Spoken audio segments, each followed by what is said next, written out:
All right, we say Yemo Bibiara Kwaba from Kastle 90.3 FM, and then see the full free abri at Nasa Yebezi in Komom. Afa on my concrete Ghana home. Hire your number one political and current affairs program, Memanohodo.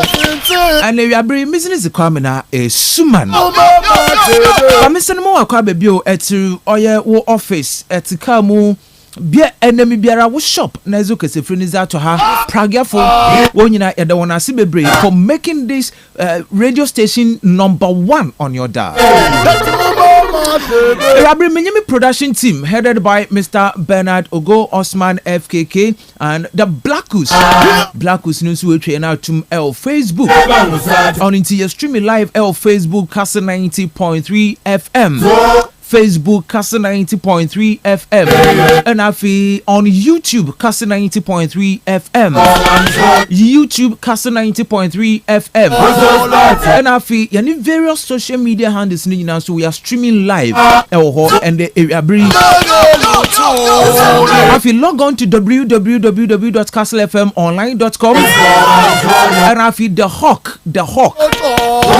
Hawk newspaper online.com the Hawk. Hello, man.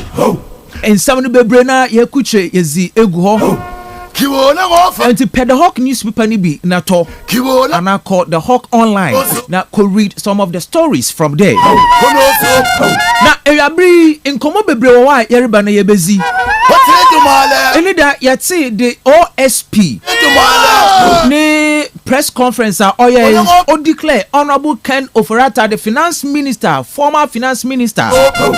I'm trying to want or you wanted. I'm trying to want you go good. Now, the lawyers Abba Bonson was in Krataba Betcha day. When Ken Oforata was invited or responded that he's indisposed or into Okasano Yareba Abba. But then OSP have a contrary view on Oyeza the lawyers working was one here or in person. Now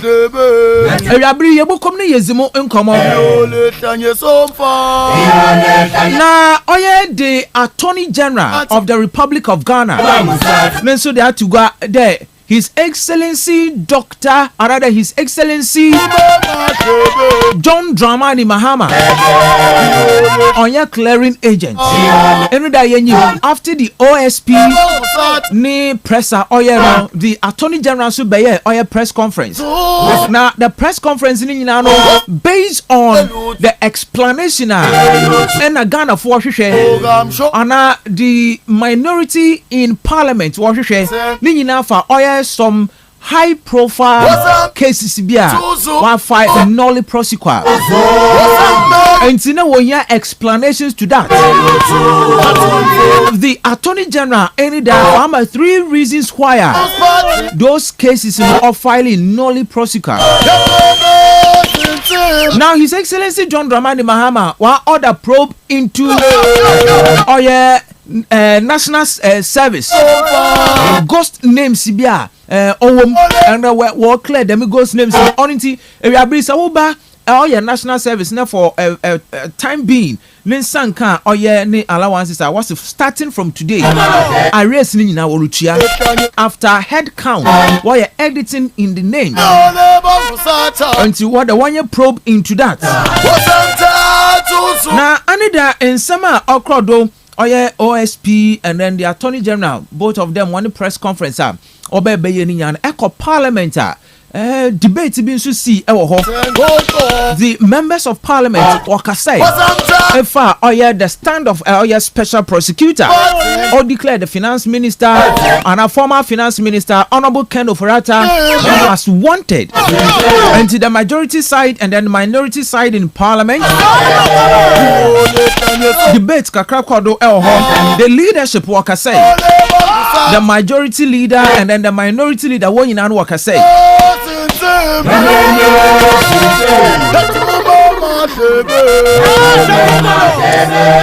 Now, every information that we are picking and information already there. The former GFA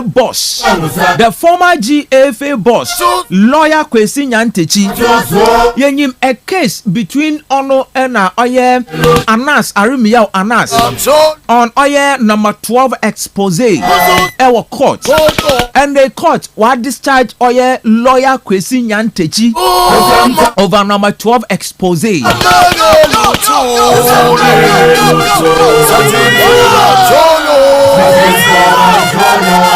Now, in prior so MPs knows how to go there. The laws of this country, another the special prosecutor prosecute Ken Ofurata if there is sufficient evidence. If there is sufficient evidence of charges awarded bonana on carrying your own cross. I'm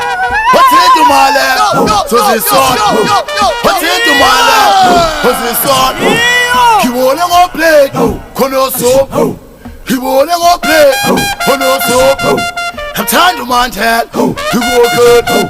I'm trying to mantel, you go good. I'm trying to trust you, you go good.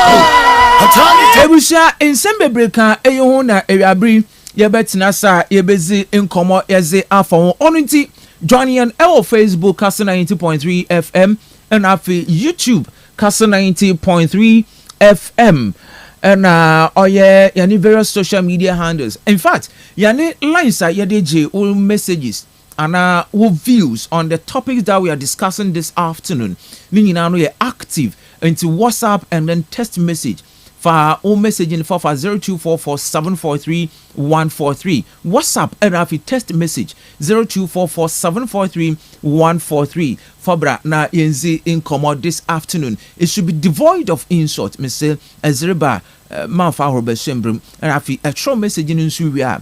Go through again na sanishum ibiwa adwene ko fastest in sano another insano ko fastest in adwene nti ebwande atro insamnezi nanso edisinya match papa your brand ya can intimacy do us this honor after typing, just go through it again and then before you send your message na eze abanama kanamo ma onye short ama metu makanama kanonu ebi nso ne 0244-743-143 0244-743-143 na onche bia yebokwa ahoma no do na yekwekozi inkomo ende area bri yanyi Professor Vincent Asamfol our Department of Religious and Human Values, University of Cape Coast yanyi bekekezi inkomo efan enida in summer okrodo with regards to the event okrodo press conference ebienina no yebezimu inkomo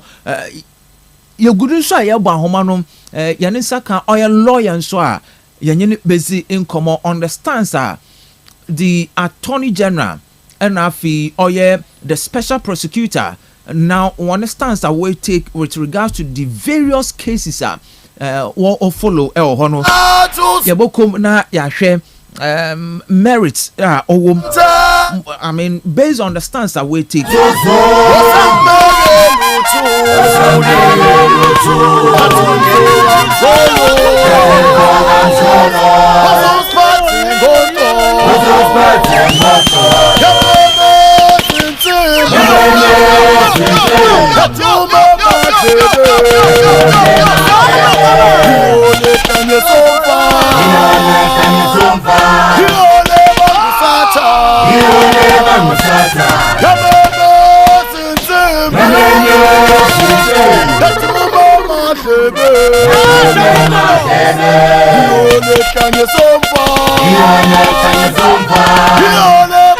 na yaboshe the mandate of the special prosecutor. Mandate of the special prosecutor.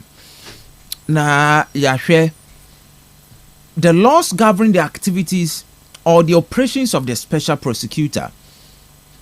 Na yahwe the stance we're taking, is it within the law? Or must he seek advice from the Attorney General? Because any that say the Attorney General or making emphatically that Anamana special prosecutor will to with regards to pronouncing the former finance minister wanted. He need to also there obvious and the reasons are or declare wanted. Because before the Attorney General may tell us them on no okita the prosecutorial power. The special prosecutor and so kita a certain mandate to prosecute. But ni prosecution, the Attorney General has to come in. Next steps to know the baby the Attorney General has power over the special prosecutor. Until the Attorney General also oberben special prosecutor. Now we based on the reasons. Ewo anamwana oti no ho. On into menu called the mandate of the special prosecutor and any operational grounds. Yabokomu kakra.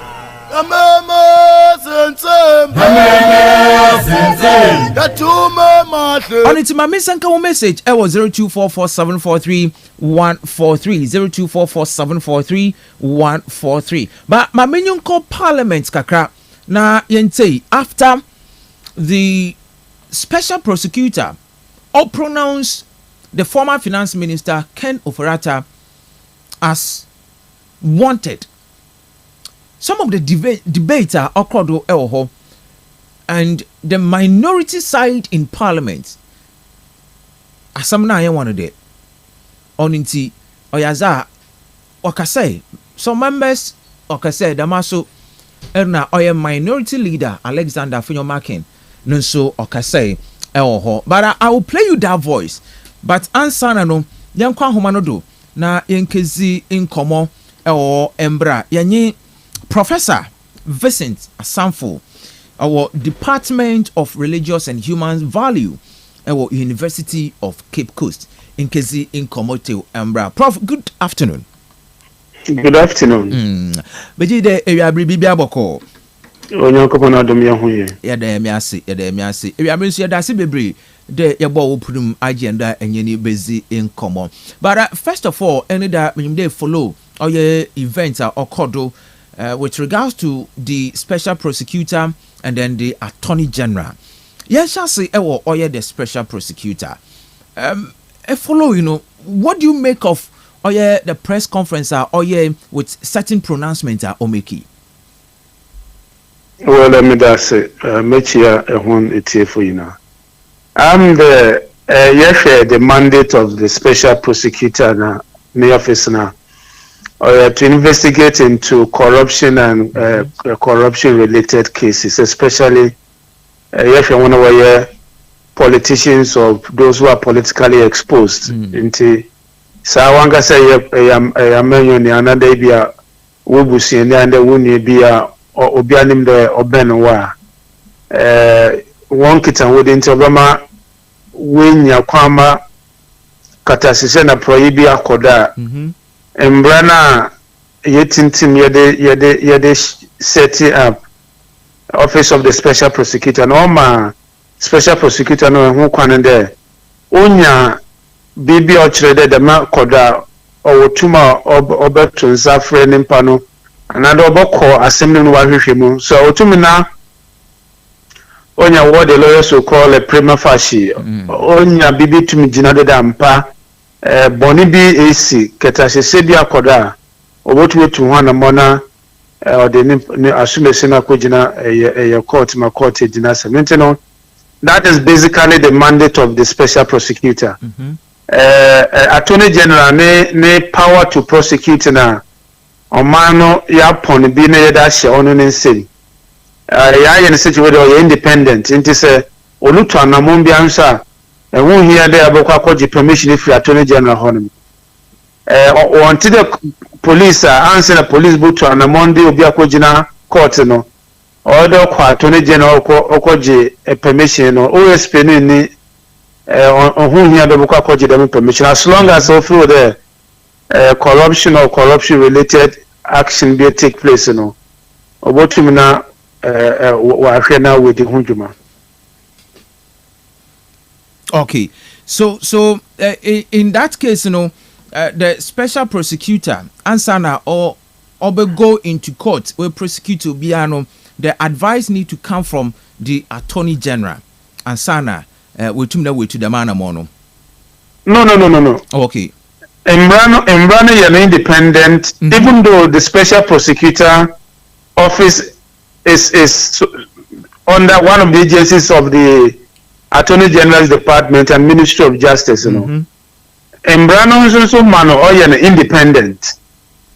Independent chile there or Jinananda and who near there or the OG to me free Attorney General or Nomoku Bisano permission and send away in Ejuma. And to hear permission from the Attorney General to proceed with Nene Ejuma Yomano or that he can, as long as our some belief in terms of report, in terms of complaint, in terms of one ankasa ocean some kodo Ghana no feel there will be a bad notice there. Assume say another bentin wa kwako di dem bonia. All embra yede share or man the share them office na or bottom na to one no here the permission of the Attorney General to take such move. Okay. So on what account a special prosecutor to pronounce somebody fugitive from justice?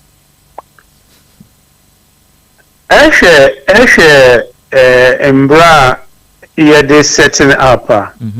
Embra ne mahu kwande onya nte another onya GDB there be boni bi akoda odo to nsa odi frɛ nimpa na oflo there osusu there we di dem boni no se nimpa no wamba owo kwande obotum we declare nimpa no wanted.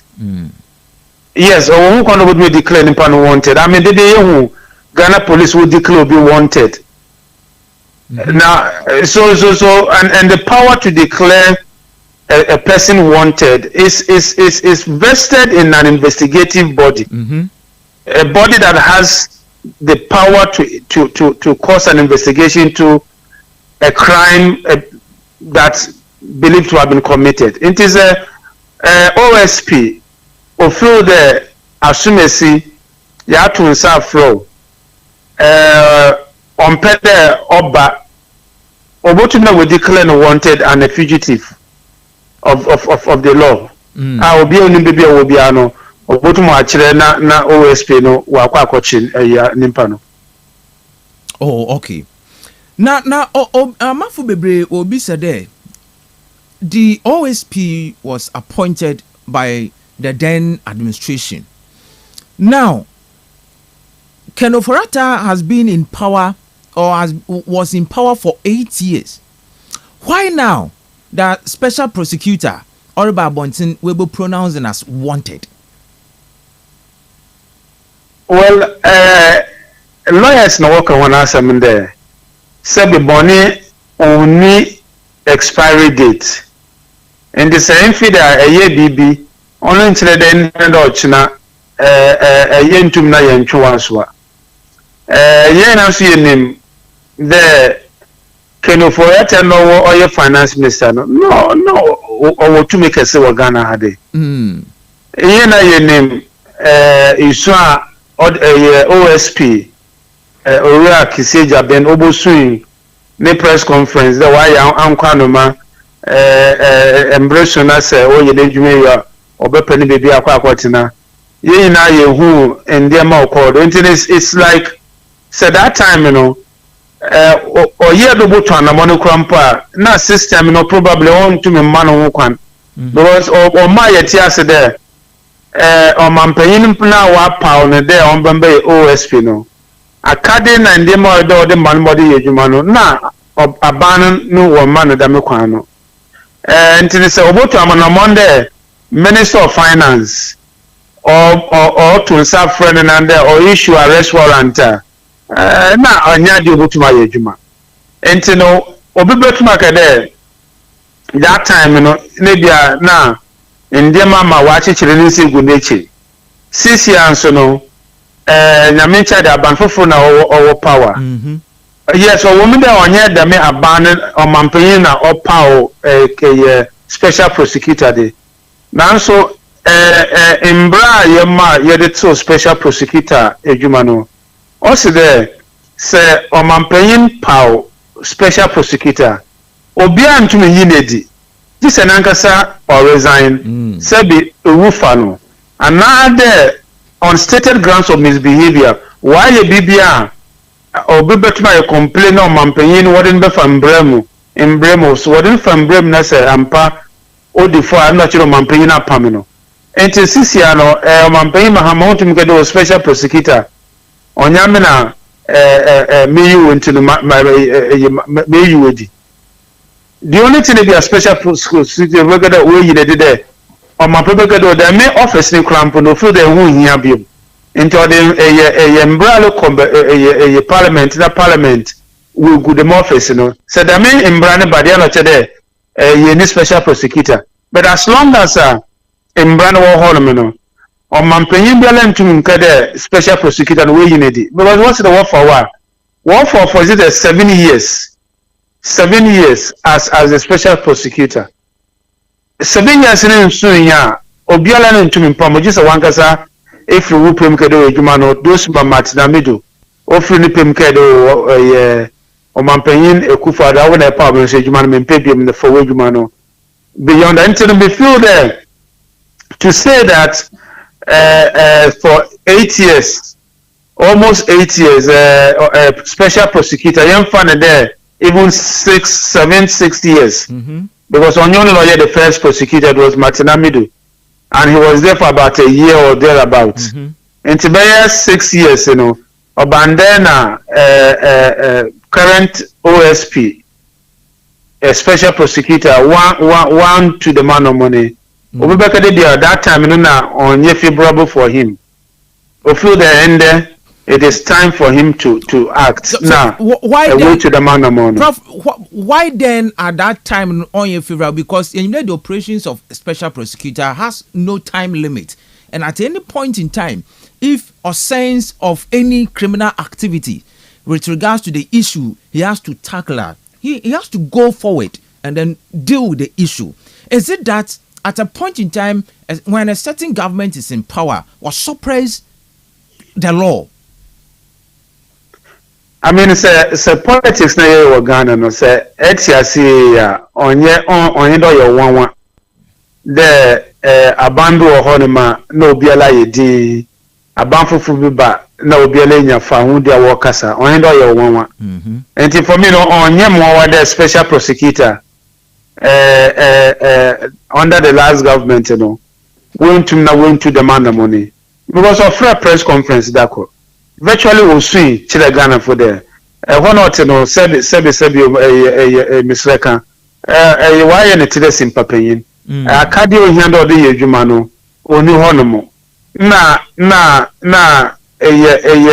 mboa ohia free aban honom onya da memboa enti se ende ofu de bia wenya da me little fa hoden because abana assessor olutu anamoni bia omampanyin no oside no on bamba to na nema no podo to na manamona bisa me amenhu how biola womu that time so to the manamona it would have been very good, but probably he felt that it was not right, and maybe now we feel that it's right time to take that mover. We all just have to give him that support. That's what I think. The willingness and an independence of state institutions fighting such cases, you know, do you think they odu wachichi won say go nature until then? I mean, where your bibi and sana we tum na waji won, they don't have their independence to work. Ni na jina omampanyin no do na ne attitude towards the me pro na katashise and only one thing nipa people that the former president failed this country offer no the fight against corruption. Share the former Auditor General Ora Domlobo. Or Koshishare Crew and Associates. And since Simbi of the Sikasaman Kuya, said Ghana, a Sikafa baby. Next, you should remember the then senior minister, Orosa for Mafu. Nendi in the ABO year for the Meku and Associate, what will train into or invoking the power of surcharge.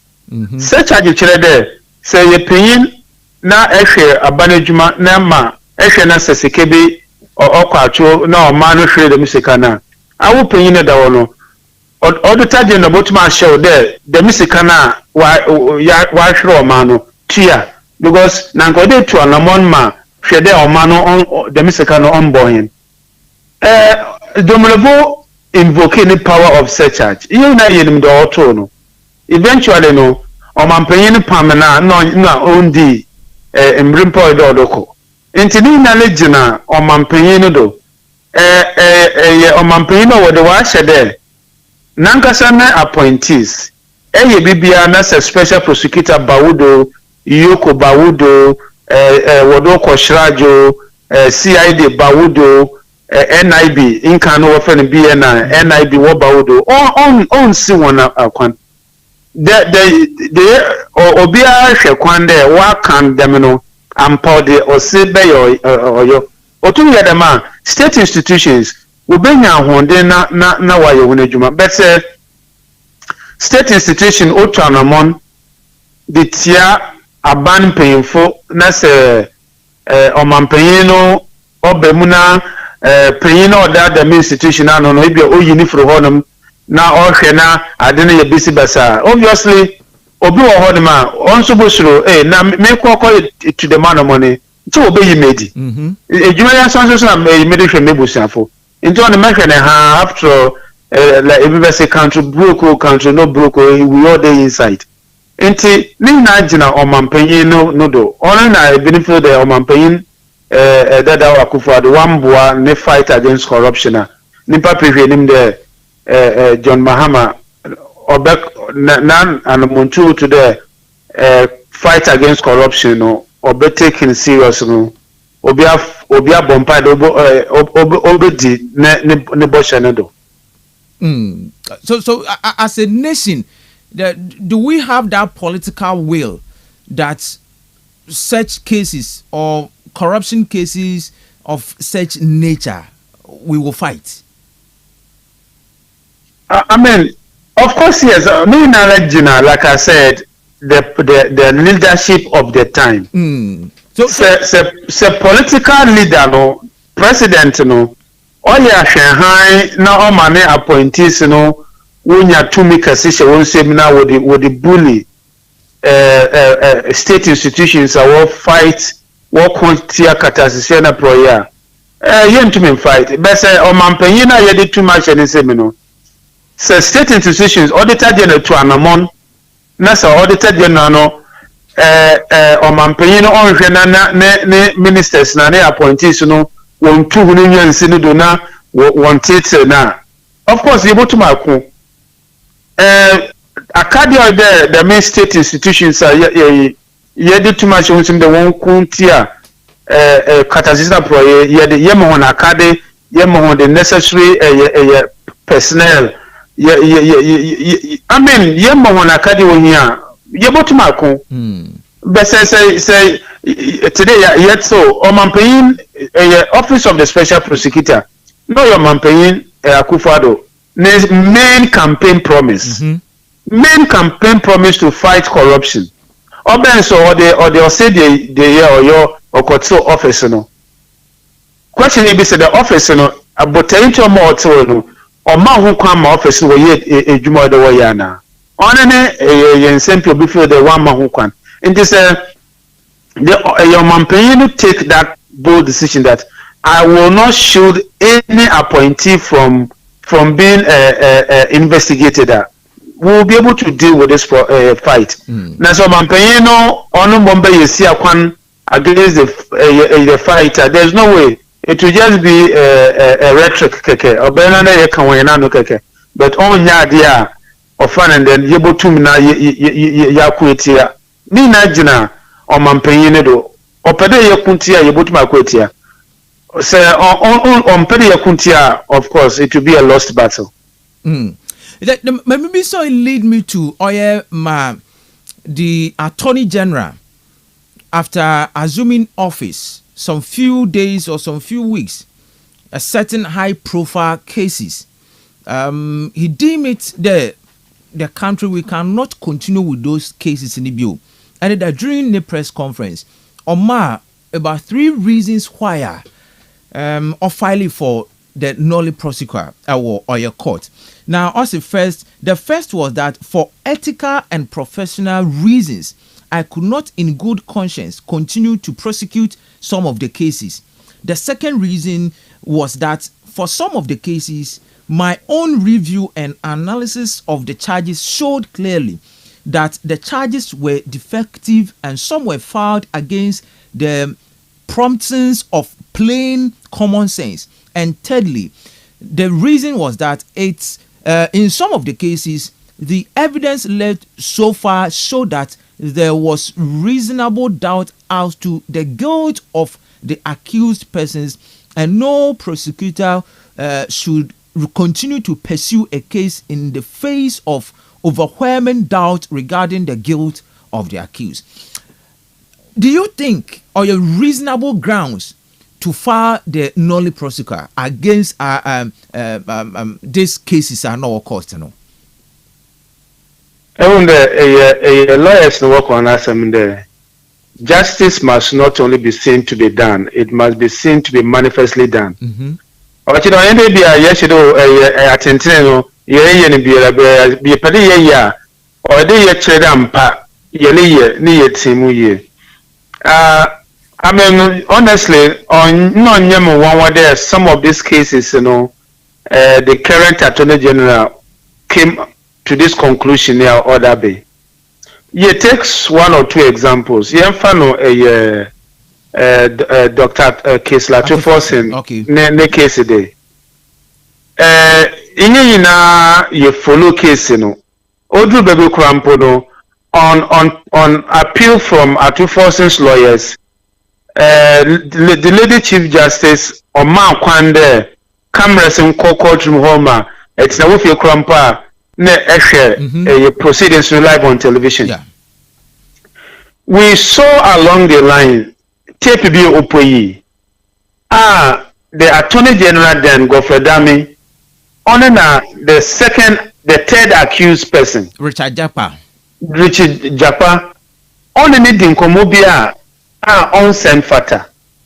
And to be honest with you, right from that point in academic case now there what to go. Because it was very apparent on the face of the evidence in there. One case, you know, abandoned then and found court because or did the Atufo State Bonibia. What the court stand there will find a way to silence it. Okay. Ninjaminta we're filing for no case. High Court Bogui. No appeal. The appeal court 2 against 1 upheld the no case argument. Now, Omar, the case, you know, actually the reason for the Attorney General's appeal to the Supreme Court, it was lawyers be catching the engine and subielenim. Into the case in a moment, after the appeals court, you know, the learned Attorney General then shouldn't have gone to the Supreme Court. There was no need to go to the, because actually the fact of the case, it was obvious that case, you know, what one name there were the best for Atufo naming and just go through the transcript of the court case. It was obvious there was no case. Okay. Actually, Dr. Punini Dia, 2017. Omampeyin akufa do besi egumna what the case in what no court case ya draga 8 years. Now, Abba Kesana, I mean, 8 years would the bosom. I mean, you said the name, a Tamaklu. What do you call Jina Court? Men, you did 2 or 3 years now. A Wubuasama, what do you know, 2 of years? Into abandon this case, and Esha the Kumpa what charge, you know, and read the. Hello, Doc. Prof. Okay. We say yes, na ya reconnect with our Prof. Vincent Asanfo from Oye University of Cape Coast. Na ya share line a drop kakranti. Ya try to reconnect with him. Yes, in common efa another the two presses obey from the special prosecutor and then the attorney general based on one evidence na in summer another. Okay, the special prosecutor or pronounced the former finance minister Honorable Ken Oforata wanted for investigations. Also we inviting for investigation, but then through his lawyers also Onyaza Butumna Waba, and for the time period, you know, of free day Onyaza, he's trying to play games into we declare no wanted elho. Then also the attorney general Eneda, he came out to explain to Ghanaians as to why of filing for nolly prosecutor our court with regards to some high profile cases via obey the then government in or pursue there's a change of government the current attorney general will tumna will file for that. It be against forcing the ambulance issue, Dr. Opuni, the fertilizer issue, and then I mean a whole lot of oil issues are occurred elho. And see, we are getting Prof back now. Easy in common, Prof. Sorry, I'm line drop. I didn't realize it. Yes. Oh, sorry for that. Okay. Now, one who got some do with as to the reasons why the grounds are the Attorney General Ojinado to file for the nolly prosecutor. Yeah, I'm for every Attorney General, answer no boko court, or you don't own there, Assamia medical court, or Asama made to me a conviction. Into the say one kasa in your mind and in there, any grounds are. You don't, because prosecution should not be frivolous. There, Sabi, if they good in the Martintino, everybody could do keke. Knowing very well that could do that bono, one can say, need in Nalubia. Honestly, this current attorney general, okay, fortunately, Dr. Punini, Otumunda Sabi, even the state did not have the grounds to convict him. Honestly, no Punini, what drag her for almost 8 years. Okay. Judge Otinado or call a retirement. I mean, what the new judge bet, Judge Nekedo, those were some of them shall see in Temna and ban. What transferred the major to Kumasi, what the judge of Raba, on Suzo Metriado in Semen Ubunya. And you know, on Yamu, Dr. Anine, the current attorney general, what comes to that conclusion that the state cannot continue pursuing that case when the state don't have evidence. State evidence and in fear and watch it, Nanka evidence no ma you don't want to fear. So for me and the Attorney General's exercise of knowledge prosecutor is constitutional. The state can decide that some your bimpa will the money crampono. State bet market for this reason or that reason, you know. A the state has the right, and the state or the Attorney General even don't have to explain. In fact, it's the first time we are getting an Attorney General who will call a press conference and give reasons for exercising that power, which is exclusively the right of the Attorney General. Is it because is it because there is a political twist to the whole issue? That is why he has to come out and then explain himself. Well, it could be that there is a political twist, but he could as well have ignored and not call a press conference and allow the people to talk. Ghana de yakata 1 month to be able to different as and na But we must commend him there. What you mean our friend now watch in Semu. To be honest with you, the former Attorney General, if he's going to be sincere, will tell you that after force in the case not the court, now going to the court. He knows it. And no conversation with Japa in that league tape proved that. But of course, anybody can decide to take any action they are okay. So as at now, per what the Attorney General, the steps are we taking, can we say that the accused persons in those cases, were declared one or acquitted and discharged for now? Oh no. Any acquitted to be acquitted and discharged should come from the court. Okay. A judge you have been discharged and acquitted. Not your song. On manage there through the Attorney General there, coordinate that ball. You need interest to move into you drop on maybe an Attorney General cannot come and resurrect the case. Okay, so another Attorney General can come and say that the initial decision of Dr. Yin, honestly, will review a docket. He thinks he disagrees. He will want to resurrect the case. He has the right to. They have not been discharged and acquitted. Okay. But as it stands now, on manage the quadra yada bono, yachiasan. For now, no song. Another Attorney General can come and say, I disagree. I'm charging them for that offense until the court clears them.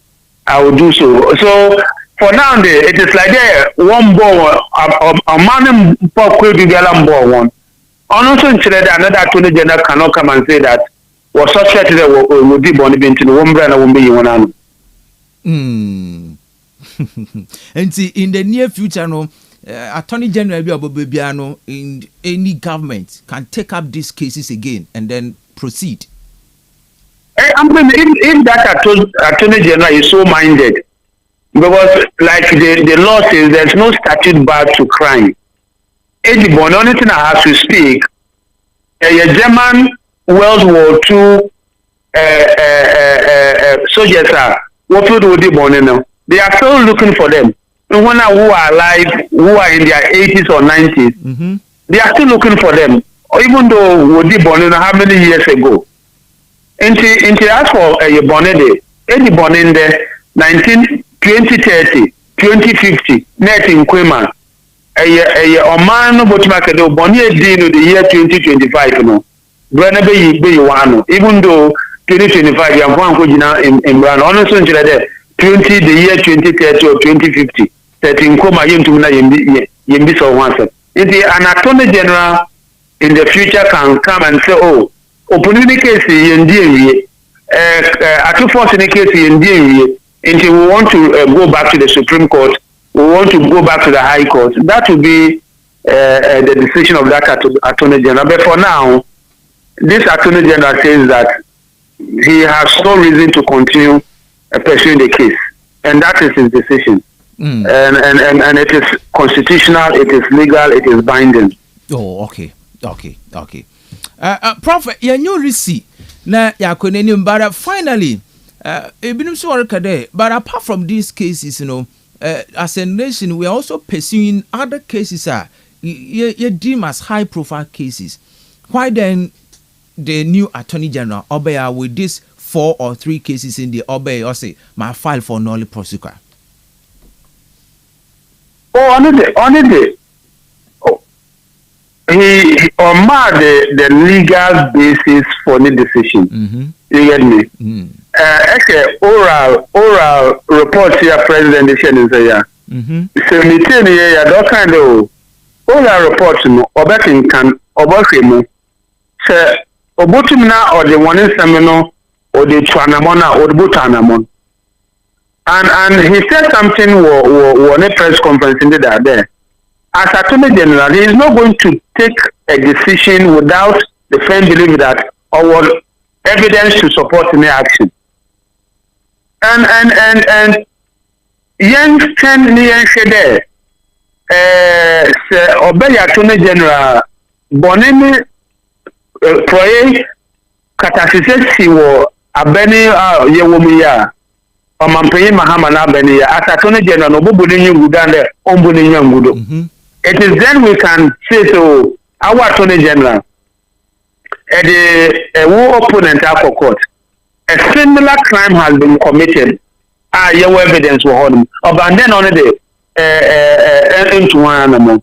So for now let's give him the benefit of the doubt. Okay, let's and see going forward whether he will be an Attorney General who will only be interested in pursuing his political opponent, or he will be an Attorney General who will be interested in dealing with corruption in this government.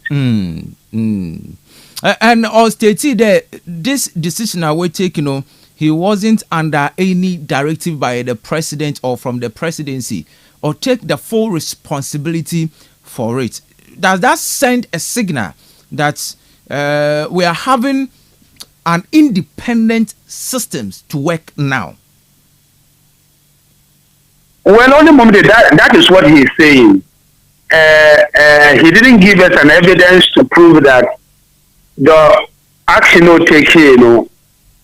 He didn't get some advice or some instructions from the president. So for me, I will give him the benefit of the doubt that as an experienced lawyer who has earned virtually all his life is living in the court, and as a strong advocate in the court, he knows what he's doing. He knows what he's doing. And in terms of independence, this president has been in office for just barely a month and some few days. And let's see how things will go.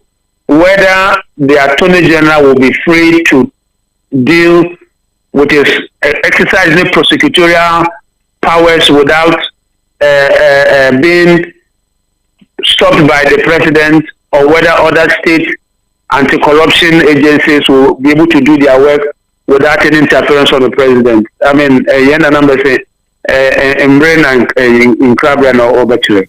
All right, Prophet Abri yenda sibebre for your time. We'll find time and then visit to the years in community. Yenda sibebre. Okay. Bye.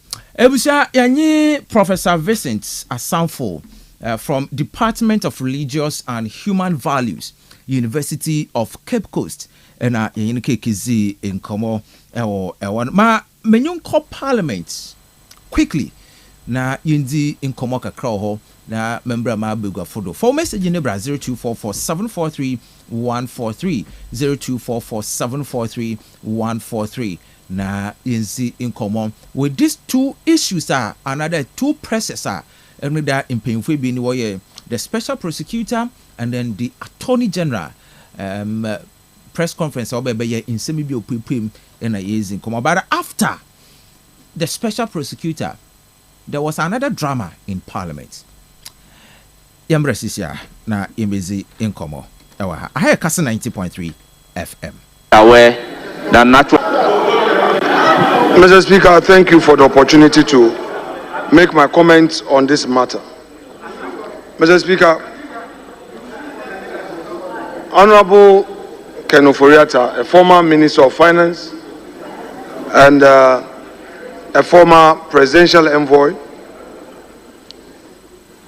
has contributed to nation building. Mr. Speaker, in 2021, when His Excellency Nana Addo Dankwa Akufo-Addo nominated him for the Finance Ministry portfolio, this House had to wait because he indicated he was unwell and seeking for medical treatment outside. Mr. Speaker, in fact, when he even came, he was the only minister that his vetting took 2 days. And in between, this House indulged him to enable him take some break, to enable him proceed with his vetting. Eventually, he left government as a cabinet minister. And Mr. Speaker, for the records, on the 2nd of January 2025, he wrote to the then Chief of Staff that he needed to travel to Mayo Clinic in Minnesota, USA for some medical procedure. Mr. Speaker, after President Mahama had taken office, he again wrote to the current Chief of Staff in a letter dated the 22nd of January 2025, indicating that he would again be absent from Ghana for the same purpose. Mr. Speaker, in fact, in the said letter to the Chief of Staff, he attached a letter from the hospital that he was seeking treatment. Mr. Speaker, indeed, the OSP wrote to him on the 24th of January. In fact, this is the first letter that he received from the OSP. Mr. Speaker, in the said letter, Mr. Ken Ofori-Atta got instructed his lawyers to respond to let the OSP know that indeed he was out of the jurisdiction seeking medical treatment. Mr. Speaker, what happened yesterday by state security operatives must be condemned by all of us. Honorable John Jinapor has narrated his own ordeal, but the records of this House will confirm that when that happened, Right Honorable Speaker Okwe condemned that act. If indeed something had happened yesterday, it does not mean that we should continue today. Mr. Speaker, I have heard human rights activists, respected lawyers for that matter, quote Article 18 of the Constitution to say that that is not applicable in this case. Mr. Speaker, I beg to submit that that was a wrong appreciation of the law. Military men led by Mr. Richard Jakwa unlawfully entered the premises of Mr. Ken Ofori-Atta, searched his rooms. Honorable Minority Leader, the unlawful entry is by your own determination. Mr. Speaker, you know that by virtue of where we sit, we are able to do some background check before we come here. I wouldn't want to mention names, but Mr. Speaker, when inquiry was made, Mr. Speaker, when inquiry was made, it was obvious, and I stated for emphasis that those officials from the state did not have any warrant. Mr. Speaker, we should not encourage such an approach. We should not. Our democracy is still young. Today, it is Ken Ofori-Atta. Tomorrow, it will be another person. Some of our colleagues should not forget that only yesterday, it took the intervention of certain prominent members of our side to ensure that they were not mistreated. We will not mention names. They know. So these should be the voices of reason on this occasion. Some members worked in the night to ensure that people, members of the political class who are members of this House, were not mistreated. Mr. Speaker, let me remind colleagues, today, if you are praising the OSP, let's not forget that not too long ago, we had some of our members at the receiving end by the OSP.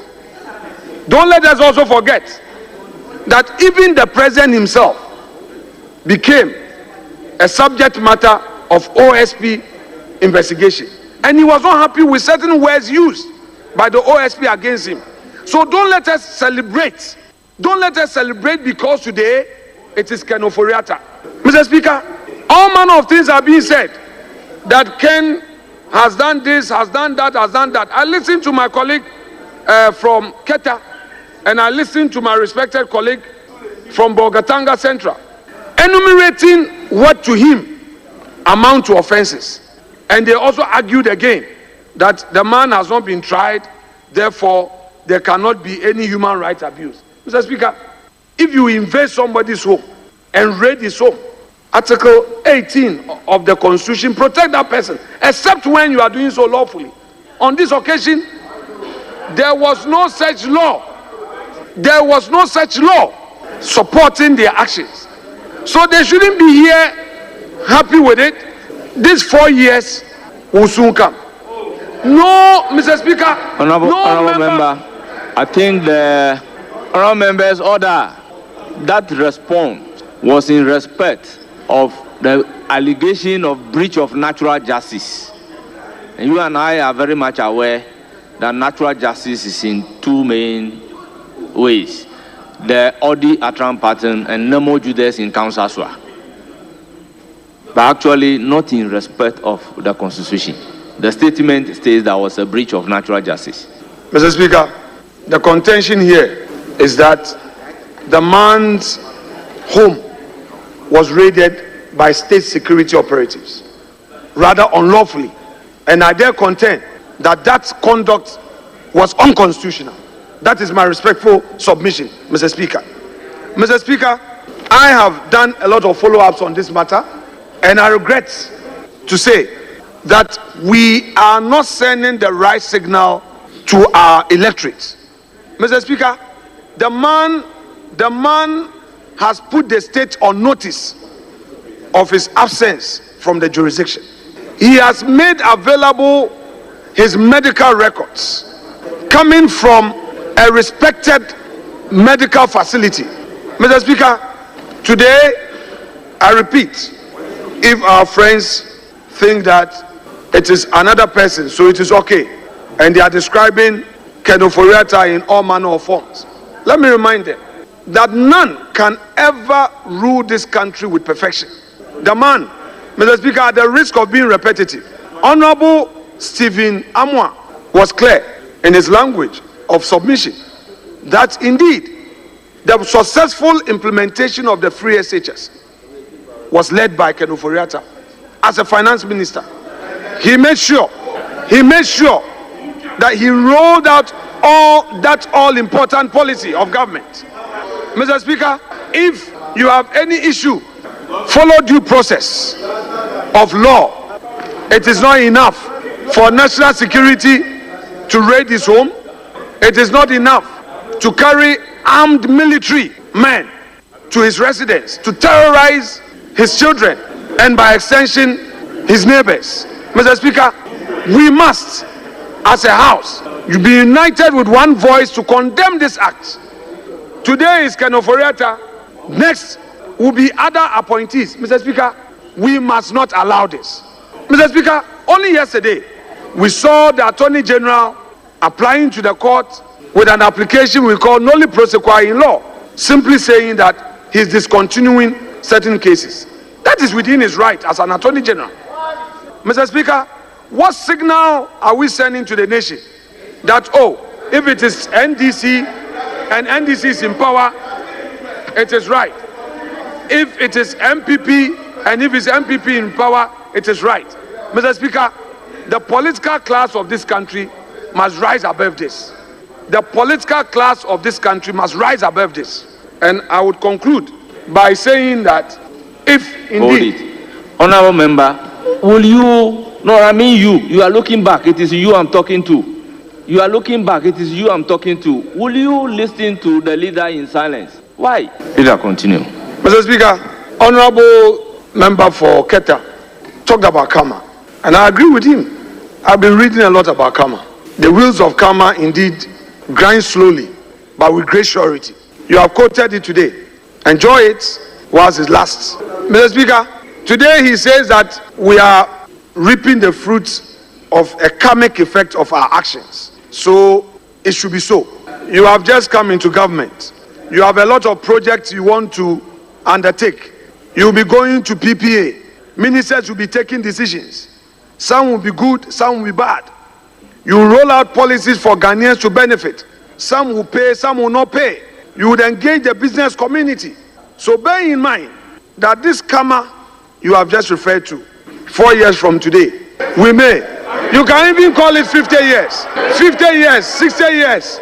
So let us solve the problem now. Let us encourage state security agencies with a mandate to investigate and prosecute to follow the law. Let's encourage them to follow the law. Honorable Nitiwu, in his submission, was being very emotional because just a week ago, he had to invite the leaders to intervene. Some and the clerk. Some people calling themselves state security operatives chased him, his car, a former defense minister.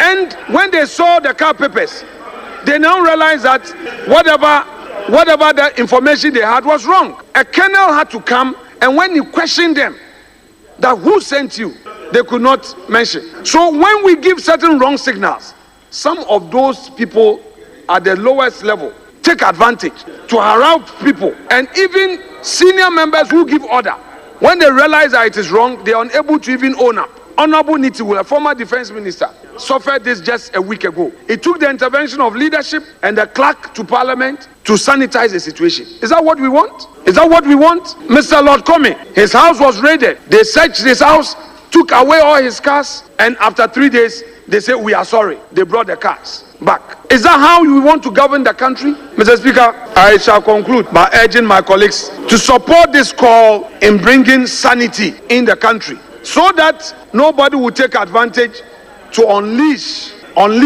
any violence on anybody. I rest my case. Thank you.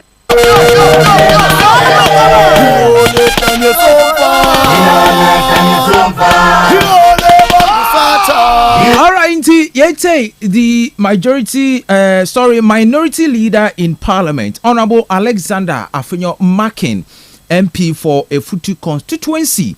So this was in relation to the raider Okodo or the former finance minister Nifie, the national security operatives supposedly Wokroho, and during the press conference of the special prosecutor on making emphatically clear that the raid was not by the special prosecutor, or it was not commanded by the special prosecutor.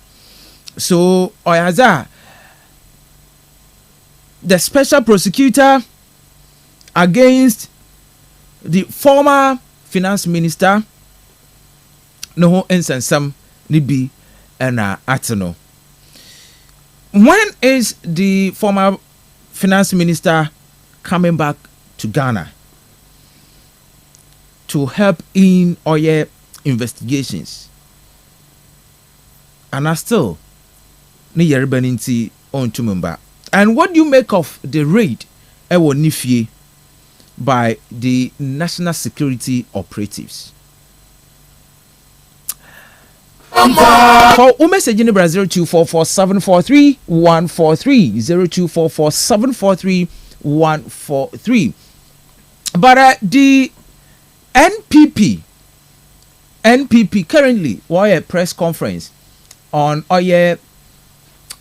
Ken Oforata ni issue. Yanko Henry Nana Boache or address the media. Yanko te no subi na yambra yaba me yebezi inkomo ewaha.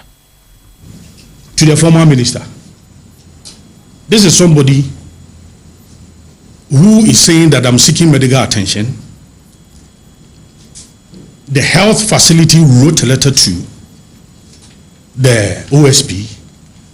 It was signed, and it was an authentic letter. So if you think that you need a person badly for your investigation, just as you travel to UK to interview Sam Mahama, what then stop you from doing same to former finance minister?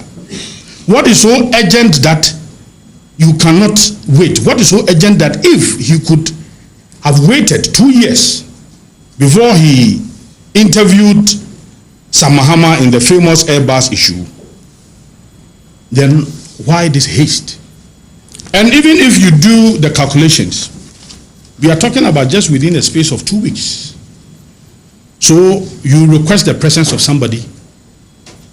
The person say that I'm out of the jurisdiction for medical attention. His lawyers. You have received letters from the hospital signed by a medical doctor. And all of these correspondence is just within 2 weeks. Then quickly you label the person as a fugitive. Very, very bizarre situation. On February 7th, in a reply to the special prosecutors, Mr. Ofriata's lawyer stated, attached document indicating that our client is receiving attention at the all right, we shall find kakra the external feed and or the minti ye guda ye wa ha feed ni toma ye baka pick the press conference live from Oye NPP's headquarters, addressed by Henry Nana Boachi on Oye Special Prosecutor, declaring Honorable Ken Ofori-Atta, then Finance Minister, wanted. So, or a contrary view to the announcement by the Special Prosecutor. On inti feeding it to my yaboko na yakwa kofa Oye the press conference or currently our NPP headquarters. All right. Okay. Okay. We say in the course of the program, no, bobo feed in the biatro and more the voice ni bi na unsu ewuza or kodo elho on fine jail. Agasam. Muna. Akwaba. You Beji de bibia boko. Oh, about another Roma. Or the same physical to that. Bibia fine. That visit the one corner was. Yeah, that can't be today. Oh, Boko. Boko bibia the na kwem. Okay. Za na mezi ka nyimpa ha abra bon na na ya na bia ba. Yellow wo ne bi so rufi iwusuru banti. Ni na aka ho. But ni na mu no e dey asere na yezba manyankopon. Yes. Hemu binom abribia amana akonya de yan correct yene mistakes previous days no. So say head na esora nature expect that previous day no may na yin no. That opportunity to them no be because ignim there's a dana asori wo mu mpo obokọ ewi na etase anade efim nti no abre na abre nyina no say enya akonya dem a ye da yankopon ase na ye hwede nyeme bia yantutu ne ye yanye ne no ezi ebotue amadama ejezifu nya kan sa dan kwa me kopi asase no n'enyim no bi send ye be ye wa ha etumi nya asempa bi aka kire ti bibia ye okay. All right. Memfa da makoyam de me hu in the 3 days of the Tuesday no na me hu de munu epenyin Kastle FM nura Honorable Eje Kudon come the contest Council of State members election ni bi. Okay. I don't know if yes I me hu n'enyim wo pool ni mo fanen pool na we release no. And I think that he was the second person on your highest vote and me father makonya na mumba na about the sun kokra send the obano amanyo sam ya kan man sam man was a politics on your politics amanyo sam ye suma ye just sum man. Okay. With the assembly manda eban a political suma amanyo sema nso ofa baby amenemia nkakakra nti akwenya bada wada mu no yi n'enyim. In fact me hu ni menyu age but me ntuma enya akwenya and wishing well before the elections. But whatever it is no menya akwenya edi maka cha na manitim kwa even though my yehwehwe no ambam damze I learned the one ademu bi o chief praso no nya and OBT Honorable Eje Ku 7 votes which is a remarkable nti mechien pa na ma shende ompre nkonenyim sende zanyame za hyenimu nyimzi anyame za amane no se wenfensie na tembe onya akonya na madam nyimzi no yedwuma obobo he nyina and no koronye Kastle FM ya ye kire wo ye kese timi che na mfa da makonya so minchi a wetefu nyina iche won no na woje mbe na woje on efri to Kastle FM te me man hodo ende na igwe afesha otodo edosia kor 61st Fetu festival no Osaberima Dr. Kwisata otodo bi onye ne ba hema na eku abochi otodo esia nyina ahemfo akasina nkakama nyina onye gwe asafo ekweso nyina ka bom na wopa hotamende menya kwan ente bi ana manhwe bi manko hoso nanso dwumazin oyeda na ara krodo enti mama won nyina mbo na dwuma na mama amahin yeda na ase igwe ya fasheze COVID-19 be ma was suspending no ho him binu bebre so one of the festivals is yetse abakosam na nsem bebre nti yeda won ase yema won nyina so mbo na dwuma na obiara rozi ni birthday e wo bosumi mu de pani mu no so mama awodapa Them America shall says me kede. Nyame all the car baba ban. Iwu na de mam ready pain or papa jachi. Me ebrade ana yeshe ne neda. Say mama no so yako. Na ebe mebu so if a man fra from them. I'm so na pado. Ye chia mi kasepa. Achina ye no botumpo. Nti so mabu so nyina mobia yako na mama obia me wish obi bia o take Kastle FM. Happy Valentine's Day, National Chocolate Day. Madof o mi na ochina.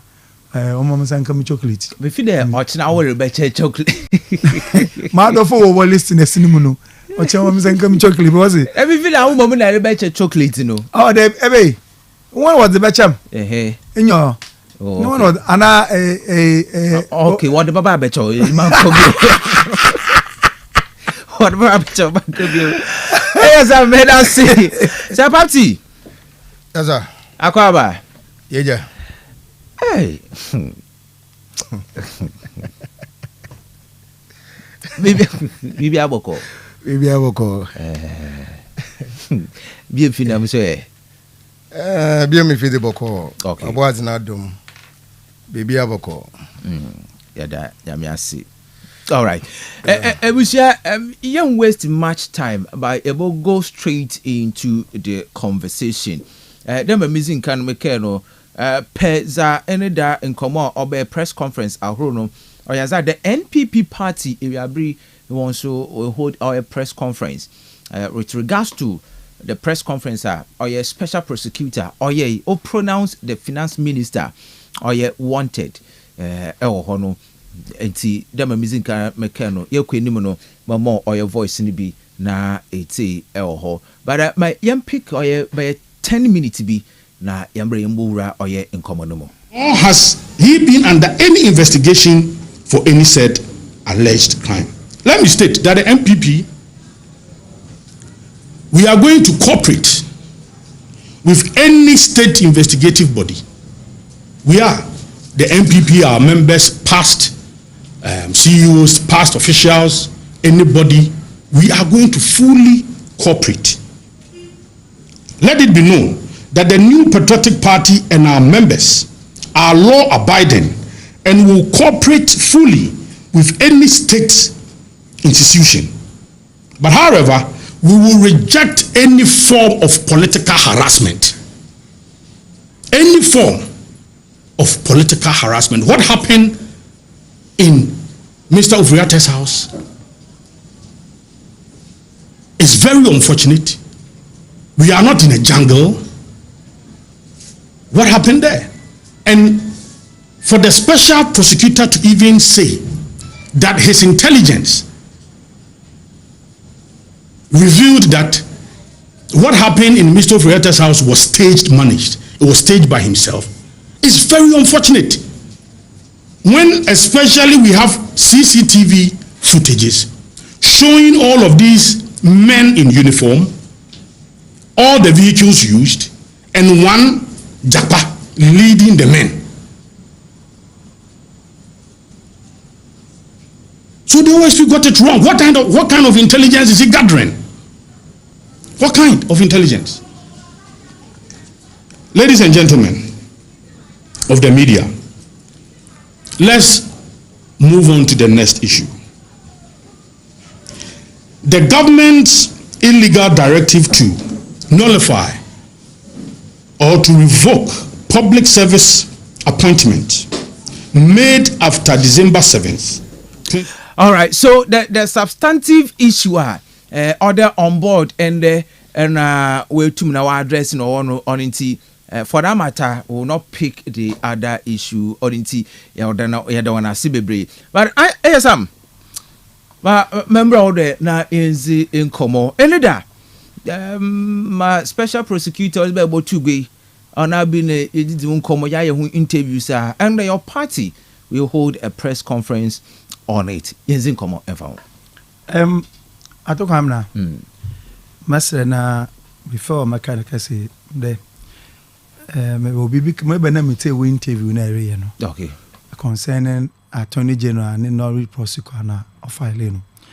I have a mankasa me wo stand bi another me wo engineer bi a me gina oban with the mensa me na man pay them bisa bisa nsam kuri basa pe on in the case of ambulance na wa file no prosecute. Is it that a man Ghana yen hwiri sika bia wo mana? Me say any press conference and I say Ato Forson was being wrongly prosecuted, and also the evidence gathered near defective. Now that assembly them be saying there, so Ato Forson wrongly ya. Pedem be said there, oba kodo. No we're investigating who the right person prosecuting na another sikana oye Ghana fun yeska no washo ambulance amba nti washo o send Dr. Ato Forson oye NDC ni mapa na NDC party aba power nti no bono di no so oye no ko no ye nja no monko na Ghana fun yeska no so onhwe ana because am na onye gizi there as we speak. There was a sika wotu from Ghana. The ambulance no odoba. Ambulance no be no. At the time na NDC na wa bani mu nya o me tas ambulance was defective. Yentum fan ye dwuma mo ye. In this case no sika no wa hyew. Another or there ye for kon bi ne ye second yeska. That is one question na pedem bisa attorney general. Nti file no report. But say him there at force in the case no court or acquittal no. No. Court acquitting at appeal level, but there was an appeal to Supreme Court. I mean, Okamankwa, some Dr. Ato Forson and Chema catch attorney general the case no woman.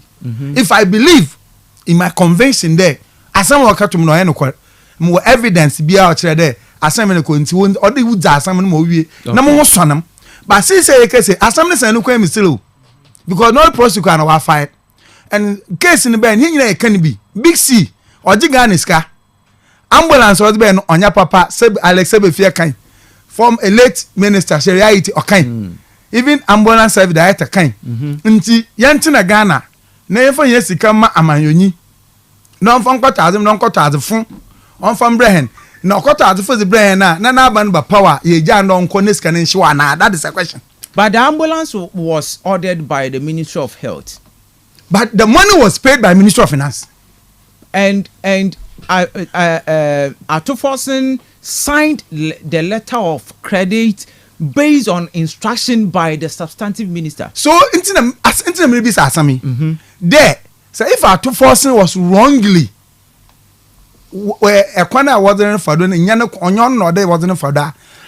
Sorry, now, AG Awabe Wejani, and now Oshagana football day. That masam no see no or bo hwehwem na nyimpa said wo pose wo bonkwadu ana okay another be usual business ya ban na wa ba power nti oye bonipa ye nja na monko e na ameka amesam tine sinya me ya ma do me da chi chwo da masam to na ye remind them kan na maye so there abanim menya abani dwumadi mes assembly aban wo do tomodo mamese minyim ho hwe no come evidence of chere matum mu de pum grita sa ban mam no report camp I will pursue the case makodo mak asam na akod na mo asom na court jam as I say that is where I had any justice here the fa but our right do ye but mass me say na Ghana sika na wa hyew no ye benya na okay as because no prosecute abam me tell ni press conference ni nyina nti nyimpa kura o said o prosecute no eji me ye hu nyimpa kro no so ye MPP ni so ye NDC ni that person must be what prosecuted na ye hu there money ni bia I the man wa bayan sande o me tell Manase awu find Manase awu na azuri no the crying agent if I go for that abajo ma man bia na ne do say there onyo no na the masem a ejiri kan na papa ma one no the boss be gina dum na waka na boss yin pamon you cannot and gina no gina one on the no ministry, no minister in this country will say there or by Yadibia na boss on you moshi. AG of his ministry or no independent body or your appointment. So we should get that one clear. Now, another thing, Saglemi house in the medium system. Saglemi, a Collins out and no medium system.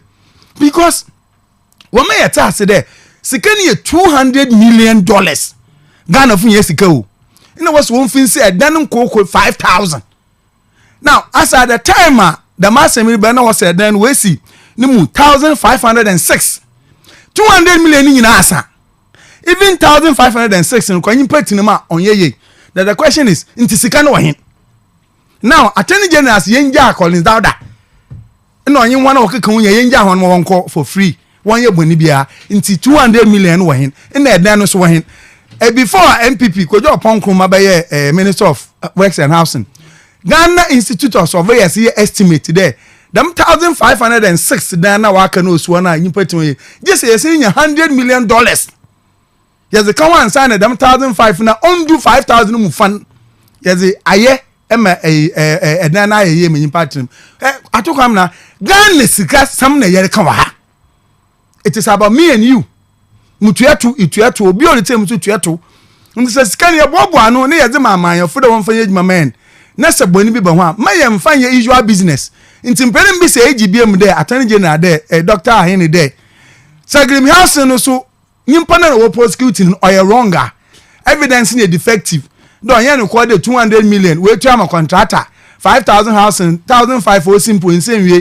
MSC suggest a copy $100 million. Yes, back one sign here 2 years. Then we are now. Oba na man dem sikan Ghana of years can owen. Nti me ye nyina no. Oye man Ghana. E me menka hwe masem bi se mpede mi se eji ana mag bi se no. Ana ye beti the when you nyimpa na the right person no. Nti wa sha se propose me ye tumi ye hu baby yan sika 200 million wa hyew 5,000 wa be 1,500. As we speak, or they are saying $100 million. Come on, sana. Oh, you're very serious. And see, and the explanation was by me money in there. Manas Awuna Azuri, crane agent, no, as my former president, Mamano, and no pedo, but no beef for the new president, Mamon, but it's not true. Emi, Makache AG is not true. President Yahweh. I didn't see the cases in a money and no we and Kokana within your court, one a second go on when down. You find that Aban for Frabin to be alive when we are no banacha. In the case we were caught to be a yechum. Tinton time criminal case be yechum obi ankoni fie e ye bonfo fancy da ba you see your politics na yeah and it affects amani sika o okay see say amwe yemi no osunya ma family sunya o and ono oba ya sam da ho intima na se cho asem bi dem wa ka kire MPP funye there say abani e wa be say MPP bi ezibon na watch na the wheel of justice or grind slowly into me professor na say there in case in watch dodo master into me to obi by force phone to fiado human rights nimpa na ko raise objection or ko appeal Dr. Opinion case wa ko appeal nkuku 15 or reason what reject for boko appeal no akọ sumi court da ma na judge ni time aso ma nko retirement oboko odo ko transfer oboko nti nimpa na yin ni deal no into onya kangaroo court ndeso na mandate or dem man kwan Manankas go through into Professor Mercy late. Also, the wheel of justice grinds slowly, but definitely to get to your destination one day. Into so being a 15 or a criminal case on your civil. Criminal case can even take 15 years to get the right person to prosecute. Into the means I'm not confident the bottom line there, Ghana sika no happens hasi. Into all the share into AG Abba Meyehu. The Sagrem House and you said them 200 million no you won't.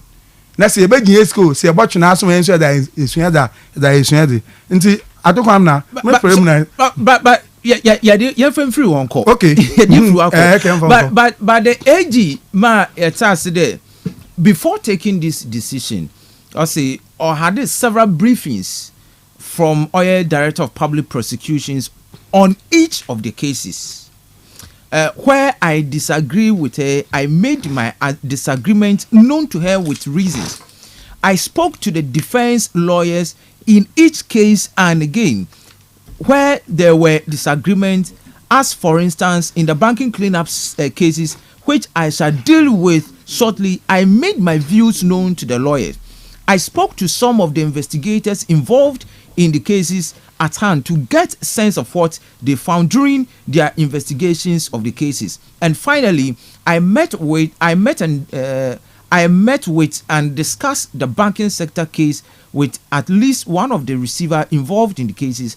I have scheduled a meeting with the second receiver. So before taking these steps, we'll go further to involve even the investigators in the matter. That is why he arrived on that decision. It doesn't generate him. Onka he. But for tintin or chewing onka view. Then no man nama atuasian. When the president for the Boko fin later was weighing it was weighing in. but the one kija and they won't a judgment that man. Because if Dr. Siama, but a court of competent jurisdiction now what on you now to me? No, why? It is not the same court of competent jurisdiction or the assembly. What opena? And those courts were competent. And so then, as a nation, we don't have interest in that case again. But at trace and isn't that the same case was the Dr. Siama maybe or your banking sector, Sika, Bank of Ghana, they share banks him. A bank you run now find what was the bidding the case one then even care one private investment which is against the laws of Ghana. You know what the Dr. Sam in a court away Jan. Many problem they have power. You democracy.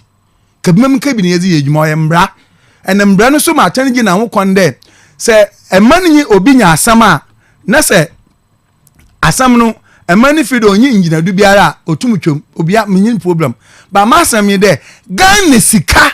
Them cases in no, it's about taxpayers' money. Ghana sika na wafen sase, and we're promising and there. What babaye that operation was a BB Ora no operation recover all loot. Ni ano ye looter. $200 million for 5,000 housing units. We see 1,506, 200 million nasa. And then we see in sumpo ni patrimo ye. What is more loot about this? What is more abazin or you loot is in but don't want the jam so only the other obey is a political prosecution obey but no obi any problem. The issue is I don't come Ghana sika and I can want some me I don't care whoever is involved I don't care what the discussion say for you na yen but every case is always at least make sure it get to its conclusion at court in Jan at to force in the case court appeals court a high court judgment it's here okra appeal ebuaman 2 against 1 attorney general then okra supreme court allow the supreme court to finish na supreme court nkedo no ne papa no so atase but along the way in atrankating the case is still hanging ntemi metehede mo yam yonye there Ghana funye sika emi no nyowo yesika is going down the drain on one some you can see them no prosecute and 2 minutes was the more but or they exercise or no condo nti akato zame peda meka for age in press conference and there one be yim pancho ye you see President Mama enwa cannot ontum yin hu mfim da nya sembia as edan na betina ha party not say wa make waka chem there yankwa me chem mpo njo say dey on them friends are president nine nam so say kada man na fine but in there age there but President Mama onyimu bibi or your instructions but on tum beji na bagum no mbaka nche Ghana for there president mu bi azo ye ni yo kase Manase ni right up ni redia maybe the Manase no the crying agent ma Akufo-Addo okay Manase ino Manase na asana cho there okay on President Akufo-Addo but this year them age in press conference them no on okay John Mama no on age video no do press conference no catch Ghana for there President Mama onyimu bi because who appointed Esiamo to Bank of Ghana? The president. Very good. Esiamo njira quarter. Esiamo njira court. We in fee. What file no post to the China for former President Mama appointing the Onkata Bank of Ghana or deputy mpo wa mo yeska put yeska ko. Nature was that national. You see, when you can yin there, Juma ye kanu.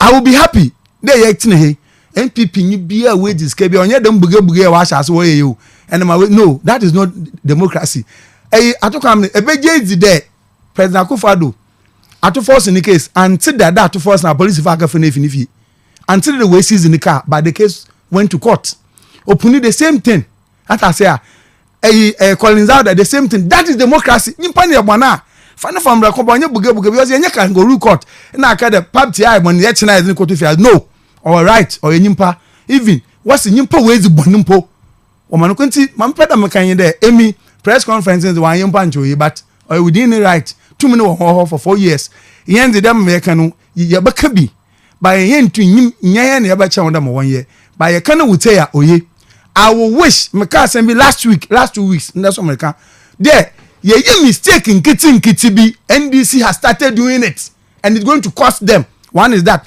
and there 2021 them appointment committee bribery allegation be obegbe okuje to abra kwa resign if appointment committee do one so wa hu dem so wakata da the same thing in no good be sincerely it's on the air what's a myth is $100 million be 10 million was if myth account was go strange account all ba ni nyina wakata the same thing me menu ahwe one ni nyina asoma kan nkokon kra kire wan mistake in getting it say asam ne ba allow mankofo won hu odo wakan won kabat ne wakata ro bugu aben nyima ase na yete won ntemi I don't wish them bad mon pai boy there nhihye biara abani zirba odi bugu akwan mu no oboboa emi munuanum Ghana funye bia no ha eden waton ba se yehu don ya baka nti eji ni dem no prosecute anedi to me alone wan chemi on yihu there at force nyon no di bonen na e ke bi also there or signing on the instructions of no boss so no boss no was the honorable sector per court na ya yin sika onye Japan na the usual business sika na so on show after Ghana for na ya e bia 4 years what to abet getting wufi nti mam peda me chain there on money skasam sagile me 200 million for 5,000 when say half mpo when see 200 there 2,500 mpo 1,506 200 million asa or there man say cost $100 million and say them 1,500 ne that this kind of way nti ato emi masama in there these cases in chodo allow my court processing continue okwo no odi bima odi fa ada say but to cut it no me hu there won kofun won ba na why bon en pedo beden so you don't agree with him on any reasons so the reasons ni nya reason dey anyu there be na nya dem you want one more brief mam ka sam cho when aban ba power all these state agencies say tin nya obi apia favor say maba be na OSP only OSP just want everyone there even though Ghana Supreme Court passed a case led by Edugita Makru 2019 under Sofia Akufo-Addo ni Chief Justice time in the Supreme Court kede aban sesa Chief Executive SO is Chief Executive obi are ntum sesa but are they there or na ibi are reason this way in is anameboa into obabandu into opedo appease or please Joma from or please President Mahama no more but not this way but within your period as government obakade why yankunam because it looks as if you were not giving that chance to do his work special prosecutor abeduma no this name do ya manokon oba na wabaka satra obia oba waka satra bi no ri OSP otum odi declared obi a fugitive. Do you understand fugitive? Said the name Temaklu upon a fugitive. Said the name Temaklu former Maslog boss was this Kantemantu a gozifu one yama shusikama no fan come on one fan ko wedi ma we gone fi Ghana we bueti and odo baba serve 10 years jail upon a fugitive. And obi a olukọ Kenoforata cho letter ma Julius Debra now chief for that time na former President Mahmoud Onsue ocho me Julius Debra ocho ezima chief of outgoing chief of staff no one of him the Kenoforata okro vet in 2 days he was sick and yelbo wompom nti se fi da nyi no personal briefing the one as ba fa afom you can declare obi a we doctor actually the nyimpa na ehwe na omo or the hospital ehwe na akwa kun do on ho akwa hospital or Maro say my hospital kun do on ho all right so ya baba Kenoforata ni issue no do and me with the wire press conference but the attorney general next step now we taking no or free day or politically motivated or politically motivated because all those high profile cases in Yinano or involve NDC people. Atufos now he's the finance minister, and they feel ashamed that Atufos will pursue this case because internationally you know speak well of them. As I say, obi aso small than Atufos and Coutinho or economists or NDC able to appoint and Wawa Sama. Collins Dauda or a senior member of NDC or Parliament House. In the water wash 200 million you think it's 5,000 house waste 1,506 next can national na then we see na lumpo no ye den nyimpotem nsu nyi work na nyi sanitation nyimpotem all in ye as I say into do if it was in the minds of President Mahama the Esiama no be any Bank of Ghana governor if there is a case hanging on their neck when if you na nyim ndo no nya connected uncle and attorney general wotum even the president so we jail you are. I will not be surprised one day to one president Babaka Wabocho to the said nam kwa wejan. Said nam tama kwa tionu. So because our power. Constitution of president to me we jail obia by court of competent jurisdiction president to me jan. As I say, offend a state amnesty. More young one day. But state amnesty, you were a period of time award them. No, Messi, more young one former President Mama how many years? 4 years. 4 years. 4 years if you more. No 1 year ni edano one month say edano 7 February bia. If you into America catch the more young one. Last 2 weeks America catch the day. What yes mistakes in kitty be. And now no nye also munke no so munka. But as na be no one child yakwaya the phone we can attend na kai no repose kwa bia. One child na cash for a appointment committee bribery by.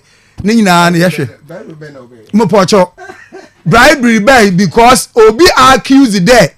Chairman of the appointment committee urge bribe from NDC John Mama na appointee. But Obi better committee na pocho there. Wakafa lawyer to NDC lawyers nkoko 6 NDC funkoten. Kojoga Adawudu lawyer to that the former chief of staff. Obi na waka na some a right for legal counsel. Na message. Enti mon gbese bribe na ma waka ma okujeto on anu Obi no kan. You see, when you want to come to equity, come with clean hands. All right. Obi kan the year you might tum. I know Obi nya Obi anokan. He mpokocho on Facebook wall. Yes, I made say masana about Sabati. Yes, I was. Yenzin Komo. Why these high profile cases? You tend to have interest in them to file a nollie prosecutor to discontinue these cases. Madasi eje kwamina omde my brother manam kondo ameriban amano kono ma omde ordering some kwibiniz and sana yerba the actual business of the day. Odi kan menchia abra asebu kwa mankasi nanano matra kunja asebu kwa man ye abre nyina omahina woshe oye the metre tradition hinara yankopon onto wonunkum ahemfo nkuma na oba ahemfo nyina meche wonyina mekom mori mechia nananom nyinala meja no mafalefo menanom wo honam juma wozi ono na wodo kro no mechia obi biala na memfa inchia no muyezen memfa mame yanko anizineze oye nanadaze omde yame adoma weekendi wobehye ne papa fana na ma me ne da yenyina yame adoma yanko na yanko ye na mboa usane oyobi a ogbo no homozen when it comes to obi na homa hihye na mensa memfa menchia ne muyezen memfa mame boss Honorable Felix Kwachefusu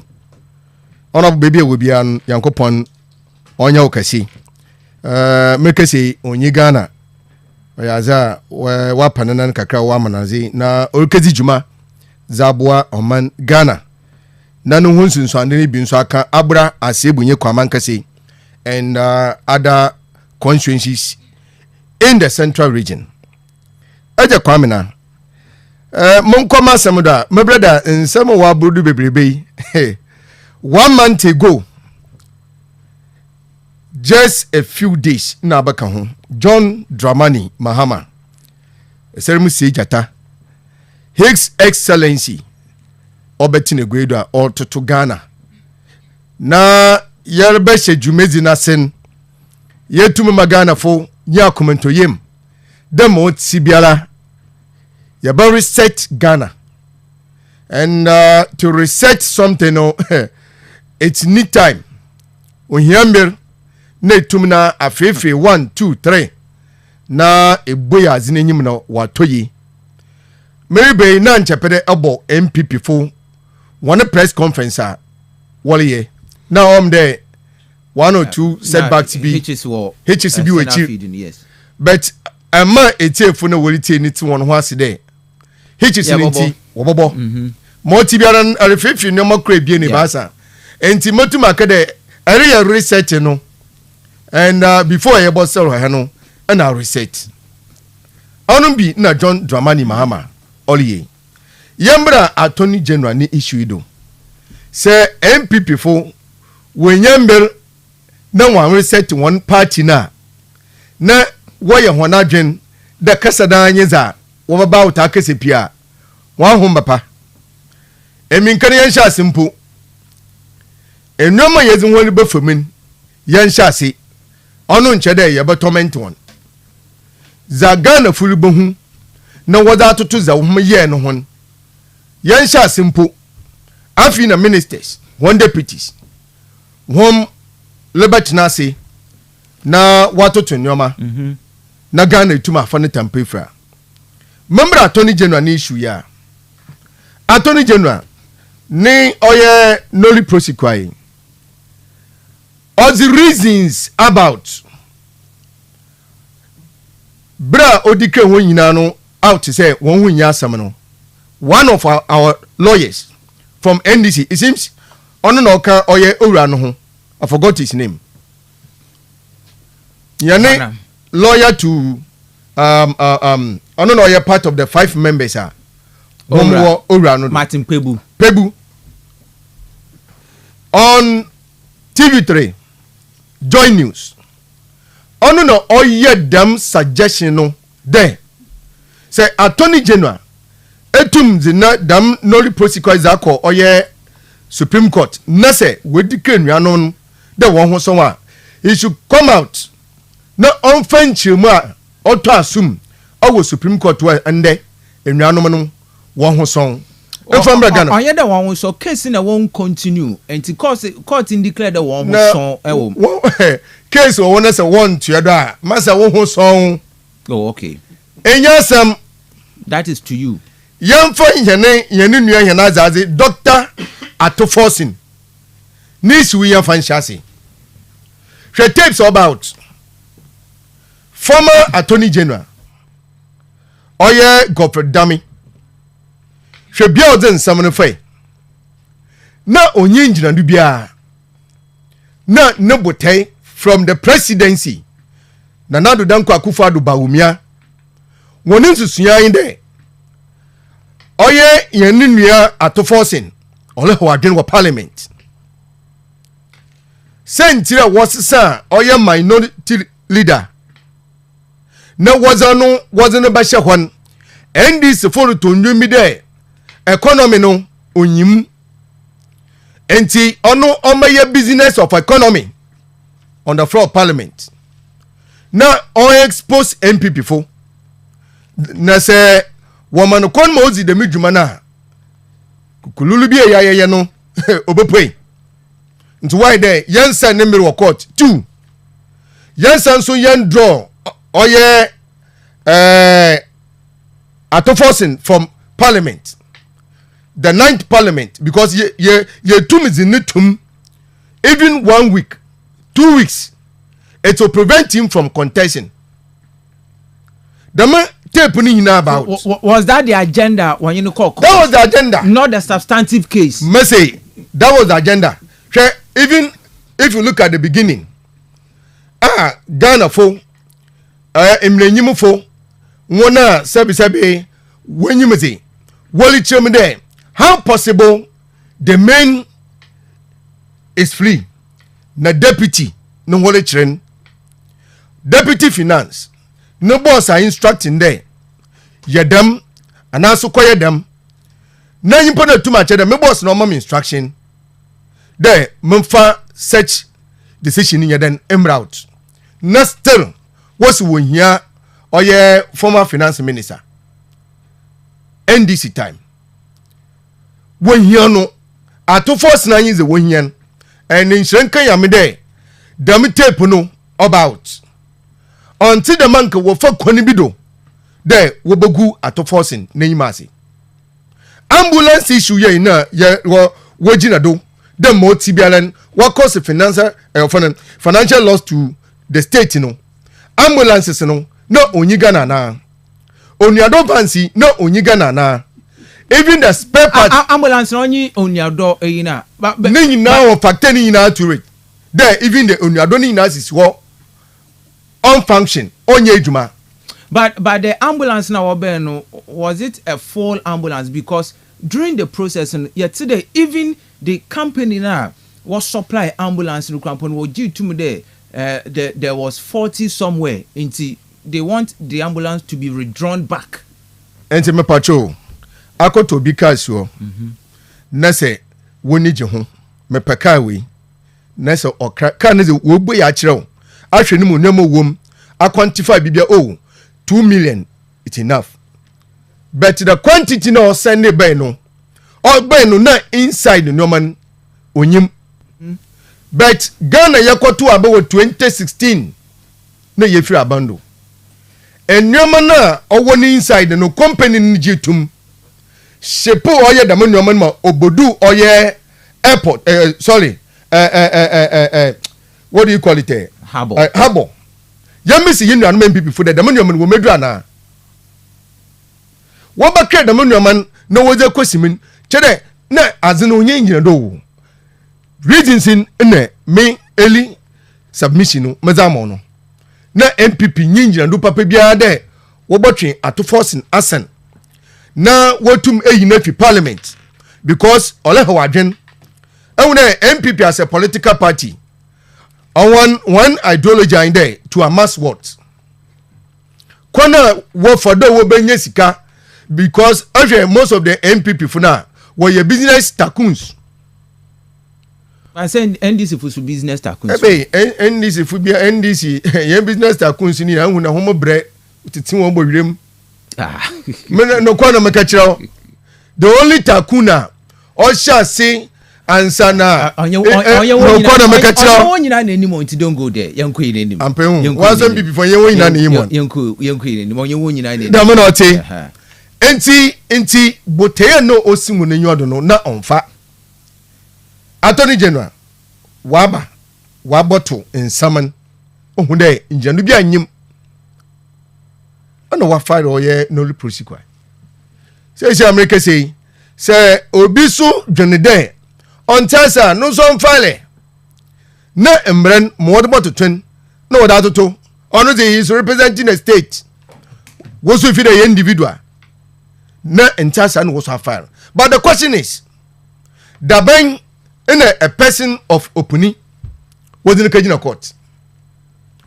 Daban in a oye esiama was in the Kajina court. Daban in a oye vomawo said then vomawo dam oye demonstrator na oye illegal mining and then was in the tomb. Oshe yenunya oye atoforcing. Daban and a washer said will prosecute one. And today my maybe quote from Oye Yana Papa Atamos. There, the wheel of Oye justice. Though it goes slowly, but inshallah, no matter what, the truth will come out one day. And to them 8 years interval. Now Ebanazi in the warrior.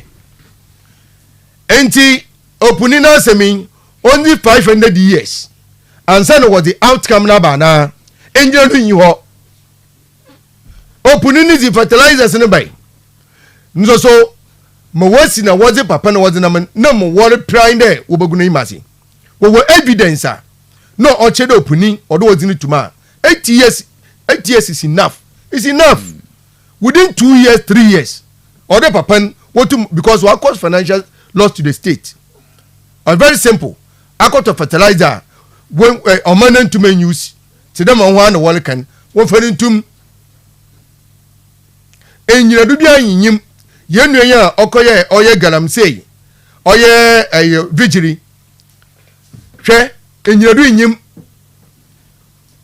man wall prime there what silence guy no number wall prime there was it bibi ba kata abrante nano na onje kasa because no way at all. Enti MPP as a political party then one tum maka nchagana for there the monko funa na wo prosecute one na nchawde nye yedam na yanye okay one me cheyen aza or there attorney general oye no other prosecute one no one when you nyina do nyo tidama me brother na olukese one na wojina dam akono nyim nyina dan wo ye NDC fo woye NDC fo na say etum a prosecute one within 8 years, or let's say it started from 2017. Collins Dowden is yearly came $200 million for 5,000 affordable housing. To them all can. Nasa won two man for 200 million. And for 5,000.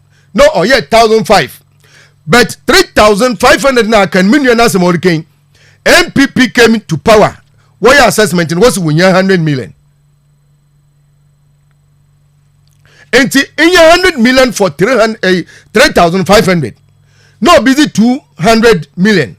Other year, 1,005. Isn't no you often financing causing financing loss to the state. I am very simple. Even I don't know how many years. Now, I want to prosecute or consider. What woman, woman, who call be. All boy, you're not some half day. Was there be not some? No, I send out for appeal. No, Supreme Court. And to ask him the impan always with time. But Sir Papti, the fact of the case, is it true that there was an allocation of $200 million for a certain project? Yeah. Now, the money was paid. Yeah. And after leaving office, the number of oil houses are the 200 million was supposed to build. Were free abenum and Nipano supervising wo free one. And the number of houses in one see by Scano Asa. The number of houses now in Sanken. Is it not the fact of the case? Eje kwamna. I know American 200 million. Oh, the mathematics am here because 1,005 no see no. The this issue kwampano you had to do before election. Yes. Yeah, dissect already this issue. The consider there's a explanations in here but to out. Chirem the reasons why I don't know 1,500. No way. Some at different levels. Some at different levels. Now, on a contractual issue, so on your abana way through that. Nancha think say, Ebian into continuity, baba. And two, to them, you know, MPP for about $2 of 4 cedis at the hands of NDC. Na yeje momo hona, was the dollar and was the Aquasin Sun or 16 cedis right now. Nanche yebotumi akade biana because of the shooting of offending inflation or okay scanning to obetuma banadam. And if Attorney General then had invited your brother Collins Dowda, now what to know to the American then you don't know engineer don't know ntasuma ade kwam na way then auto assuming tin and one man up to now ebena or genuine reasons yanka sempono ebena 200 million year projected money and he no offering oil finance bakan inside as Collins Dowda minister of state odidi juma amina wuri enyim but ono eno obotuma kona capsa wo ko face oil law no wa cheche mu court ho enti ni chem no ntasuma ti the American Ghana sika na ode ye bon ho ban but per record as out of January 4th January 2013 you had secured an agreement facility of $200 million fund. Yeah. And why would you tell me they be a sikani in Ampamba Canesa? Or secure or yet 200 million fund. Yes. But or be secure doesn't mean that everything is in the hands. And we should go through the details of the reporter Oye Collins Dowda from 2017 up to 2024. Nadama Semiak very simple. Menya lawyer. Yes, in new order. Layman's view from the view. Or them to meze Collins Dowda mizinitum. Very simple.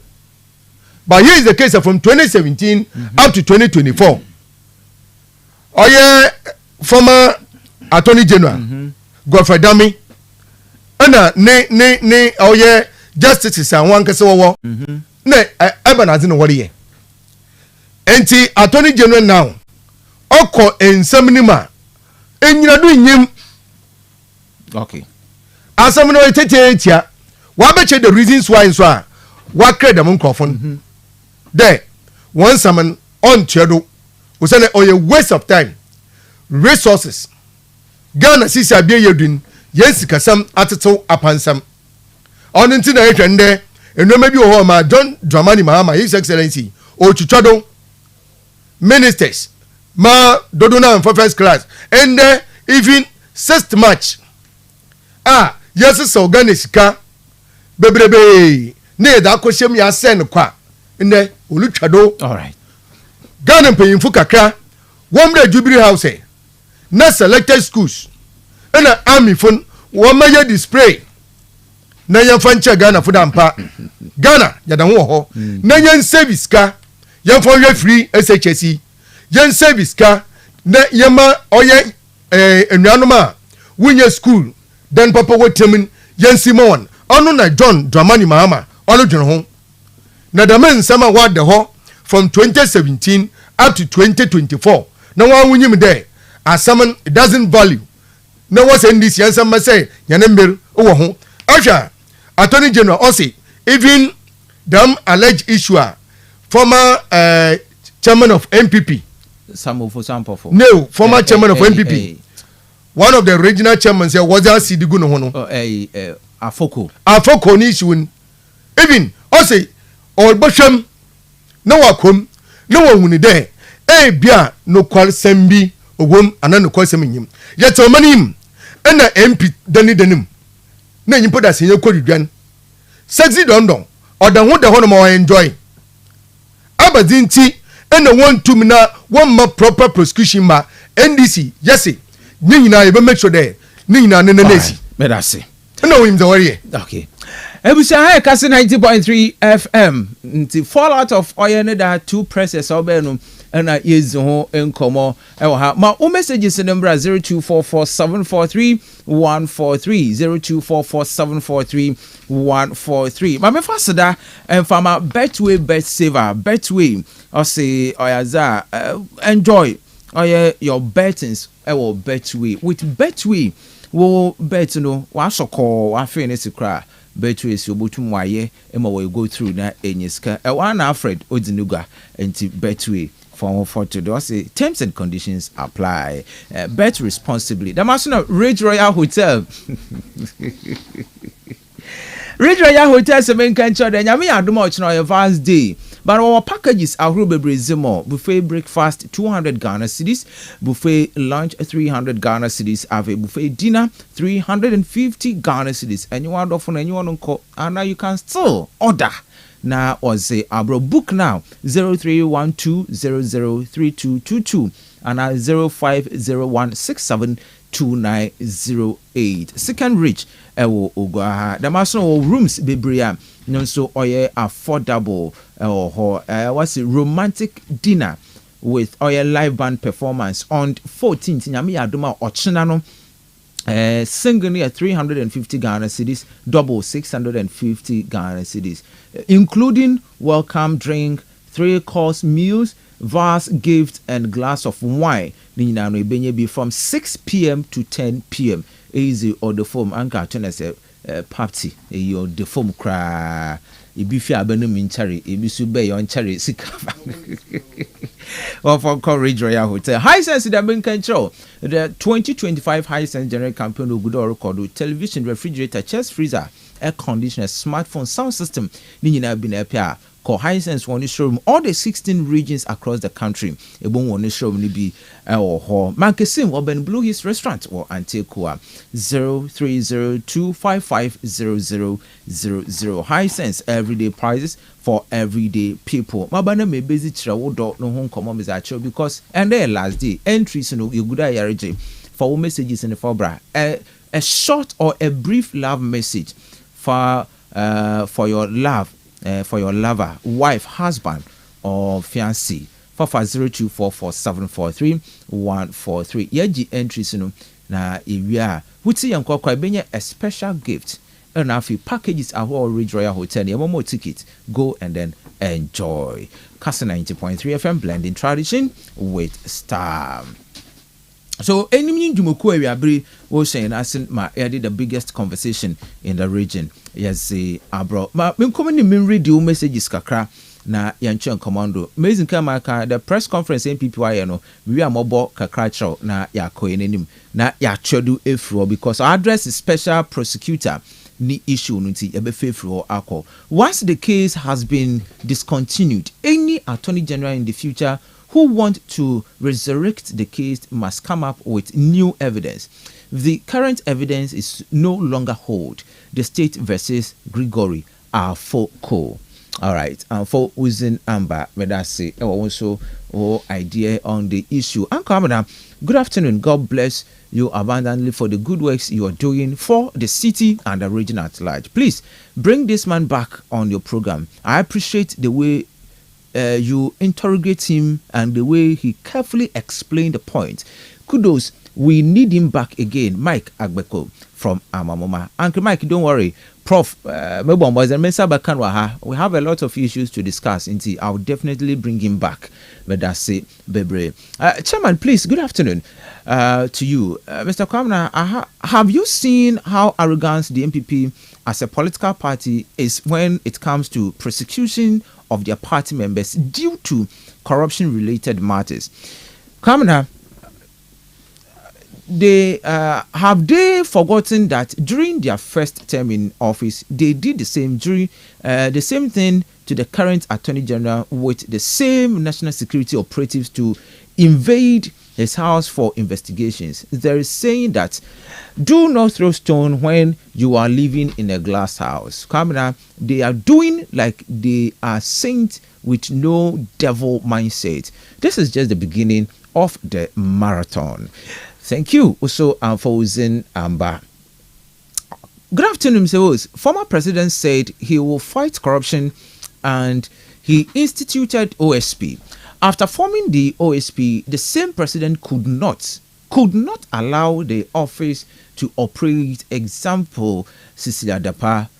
Look, if you are a president and your minister was found huge sums of money under her bed, you cannot investigate her. You just write a letter to her. How come? President Akufo-Addo cannot fight corruption in Ghana if he was still president of Ghana. Upon the actions of President Mahama, you can see he's determined to do something.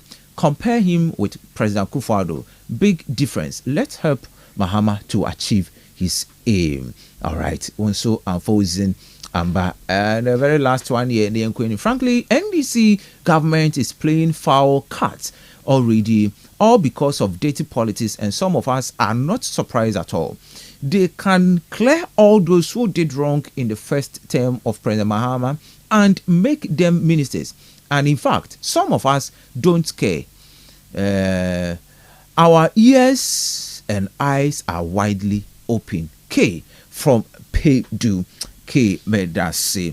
Now, my member, the press conference at NPP, area bria. Now you tried the feeding, but the external feed was not working well.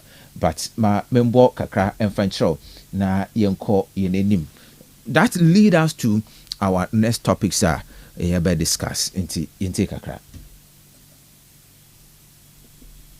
Enra special prosecutor, a friend central for in Shemudi.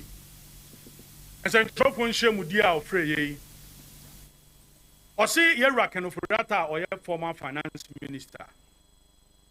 Will declare no if you are the man. Say, oh, we're free of money. When I say, here, BB, in Queniano, a war, a year of promoting a man.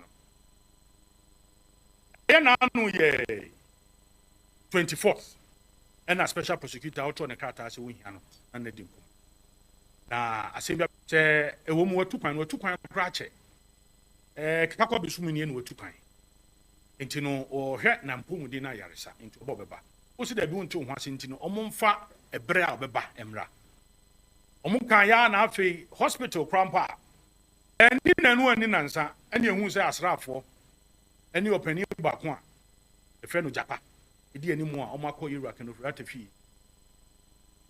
Akoye to trust my bra, and Marabia Mahokwan, a real radem honum, and Semfata. Yera!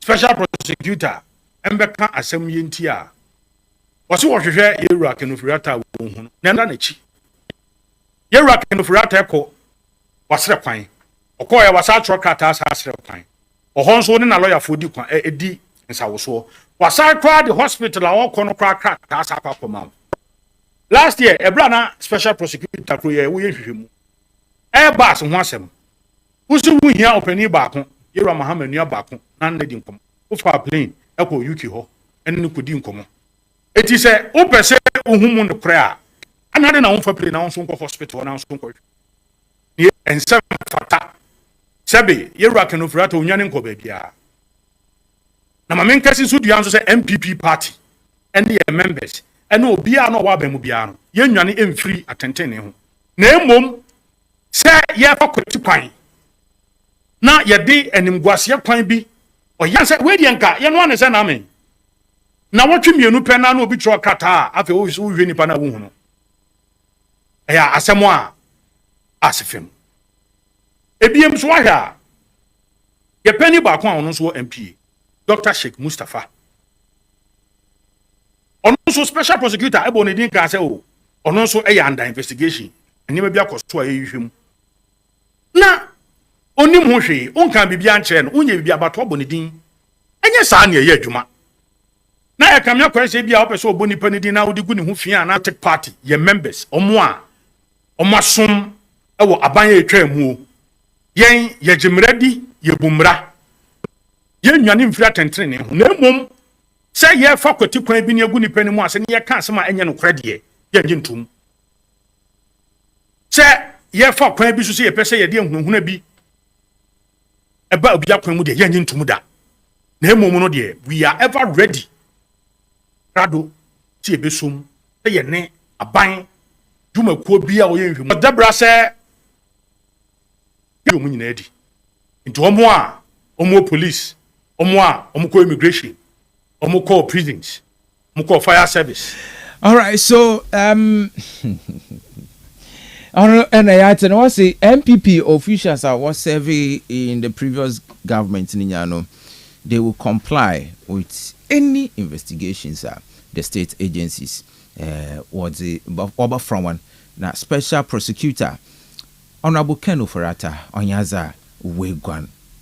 Now I say my man can be from the special prosecutor I say a few minutes ago I signed a directive declaring a high profile person a fugitive from justice. This person is wanted by the OSP to answer charges in respect of several cases, including the following. So the charges are Wadiabo, the former finance minister, the OSP, only we declare wanted here. 1. Contractual agreement between Strategic Mobilization Ghana Limited and the Ghana Revenue Authority for the stated objective of the enhancement of revenue assurance in the downstream petroleum sector, upstream petroleum production, and minerals and metal resources value chain. 2. Termination of distribution, loss reduction, and associated network improvement projects. Contract between the Electricity Company of Ghana Limited and Beijing Zhongxin Technology, BXC. 3. Procurement of contractors and materials and activities and payments in respect of the National Cathedral projects. And 4. Activities and payments in respect of a contract awarded by the Ministry of Health, initially commenced by the Ministry for Special Development Initiative, to Service Ghana Auto Company Limited for purchases and after-sale service and maintenance of 307 Mercedes-Benz Sprinter 305 CDI ambulances for the National Ambulance Service. And 5. Payment out of an utilization of tax refund account of Ghana Revenue Authority.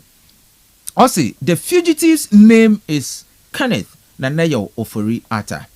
Mr. Ofori Atta is 66 years old.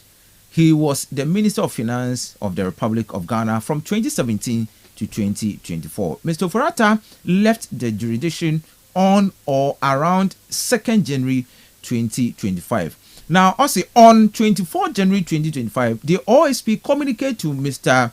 Ofori-Atta that the OSP considered him a suspect in respect of 4 of the cases described above.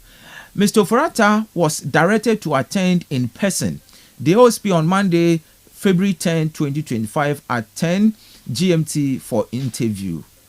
By communication dated 31st January 2025, Mr. Ofori-Atta instructed his lawyers to inform the OSP that he was out of the jurisdiction indefinitely on medical grounds and that the firm would notify the OSP of his arrival in the country in aid of rescheduling his personal attendance at the OSP. Further, the firm offered its willingness to provide the OSP with any information the OSP may require to aid in the investigation until his arrival in the country. On 5th of February 2025, the OSP responded to Mr. Ofori-Atta that the OSP did not need or require notification from his lawyers of his arrival in jurisdiction. The OSP acknowledged Mr. Ofori-Atta's lawyers' gracious offer to provide the OSP with information in aid of the investigation. However, the OSP insisted that Mr. Ofori-Atta's personal attendance at the OSP was required. Yes, Sam.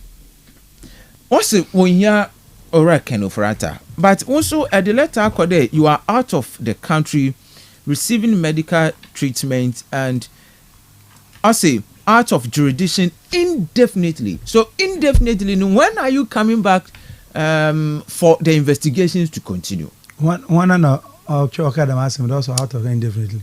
Also a letter from. So where is the letter? Have you seen the letter? Okay, so yeah, I'm searching for the letter.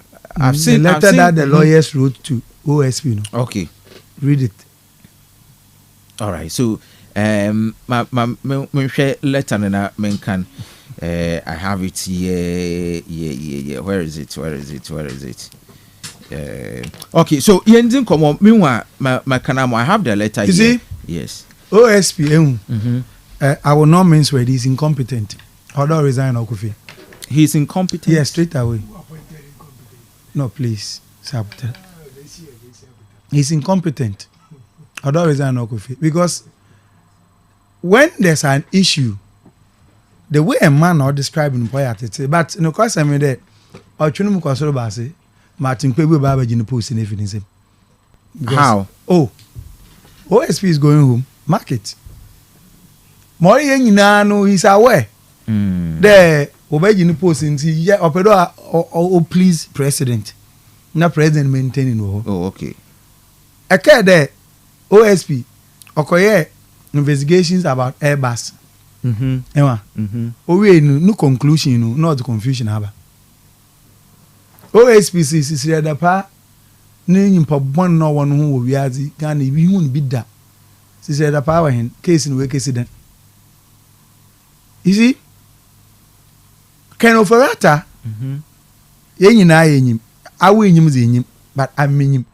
And the parliamentary records, Ken Ofori-Atta or our health problem.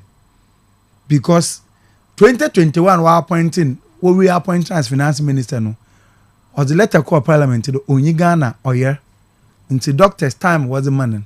And he was even given number of hours over to was set to be vetted. Until even the vet inquiry will break or the 2 days. All because of health conditions. Can Ofori-Atta was the finance ministry feeling same. Only 1 year.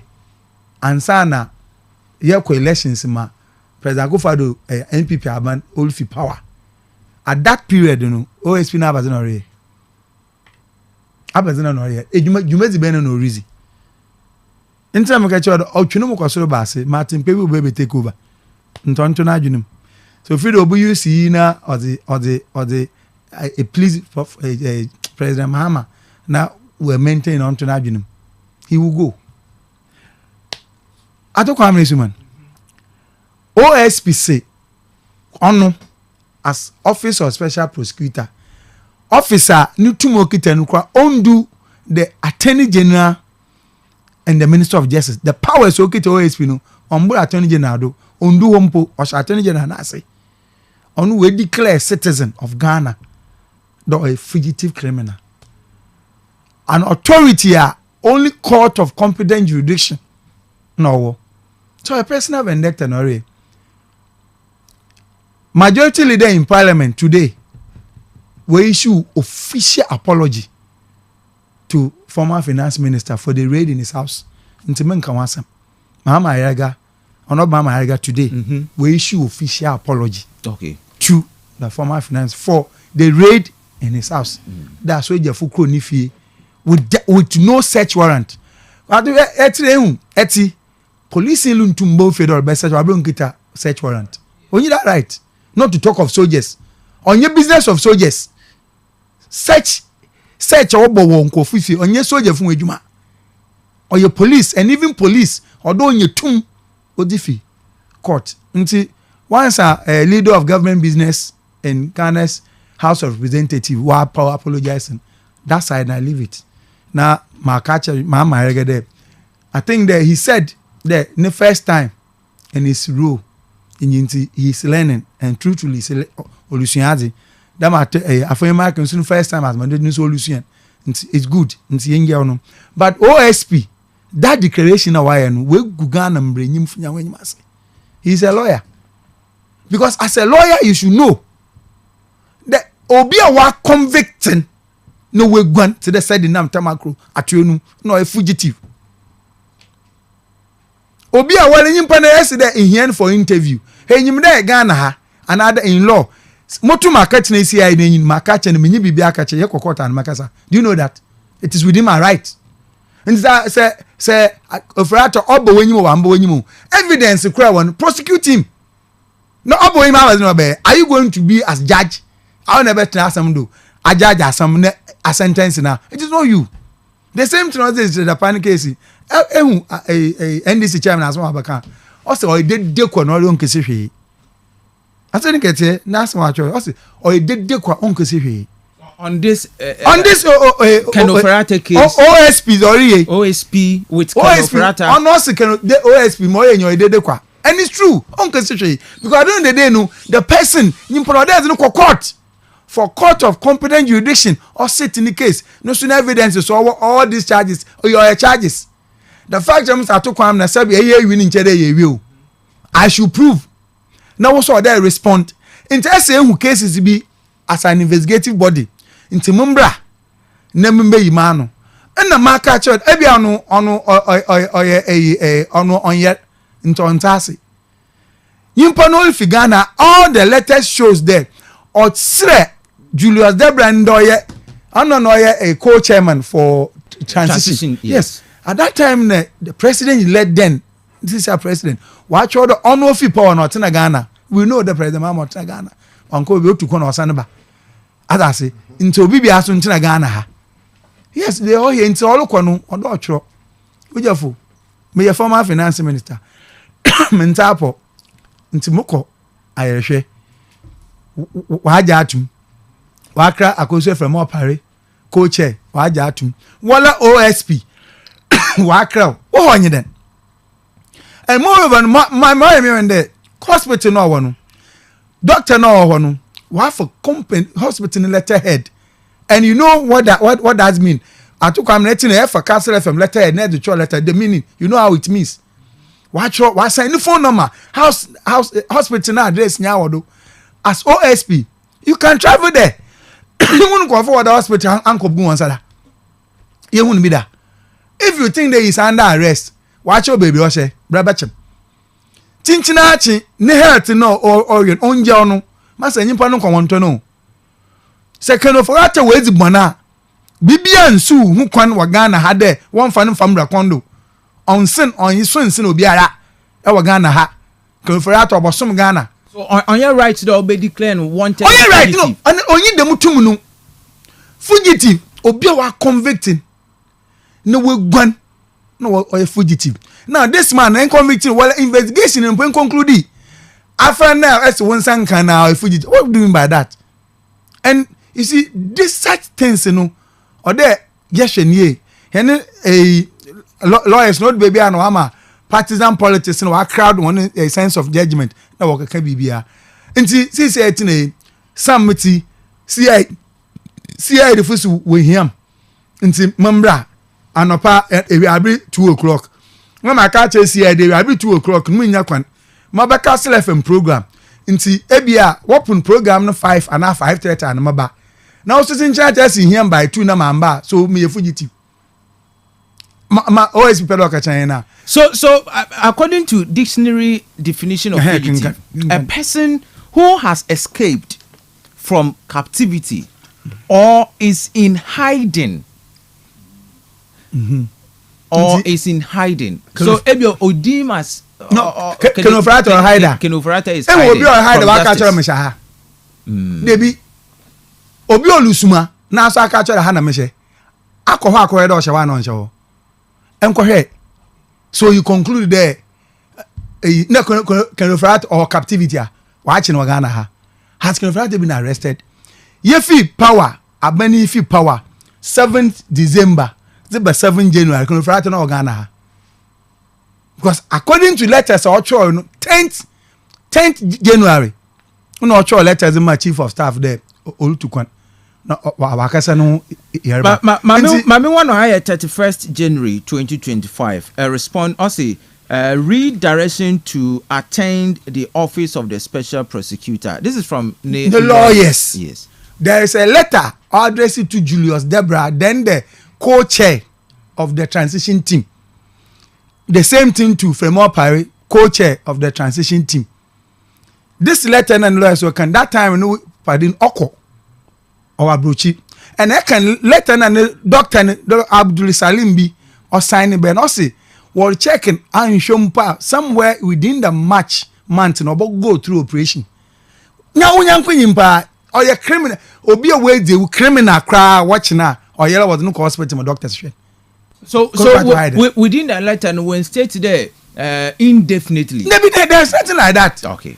Doctor Nposi were observing up to March in their possibility though of operating to correct some health anomalies. Indefinite on the average.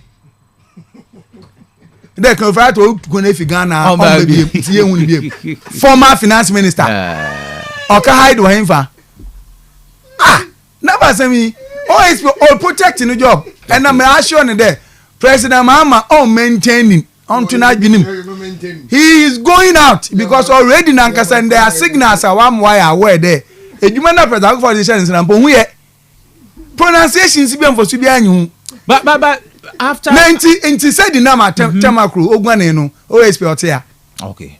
OSP Otia. Change mind there or the all prosecute or high profile cases a political corruption them already said them time Ghana is kind of one committee in OD no we prosecuting a case in when we no Gwani OSP ono decline fugitive on ye enti said them time ono na we gbonu kum we gbonu for don't want for to fiaze say 10 years we say 9 years no we gbonu efi Ghana ha onye fugitive but obi a oti Ghana ha olukwa akrel no oyese no ye ba na baby o hye catch that the hospital Eban Chabetin may war surgical war so and so mudaho. I want a modesty or hiding your infant. Akoha. Ibutum a special prosecutor investigate just a full plane crew UK.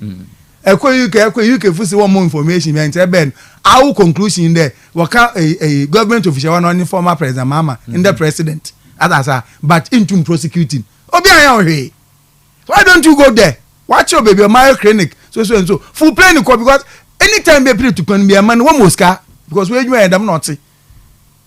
I mean your personal vendetta or you know what personal issue be. Dama. Oh nanka this case in only have nimpa no man na we nhwehwem. Ata say emi as I sit here there are a lot of MPP appointees in this for in court but most of them will come home free. Politically that's what they are going to do to send a picture that they are fighting corruption being your what can I say me.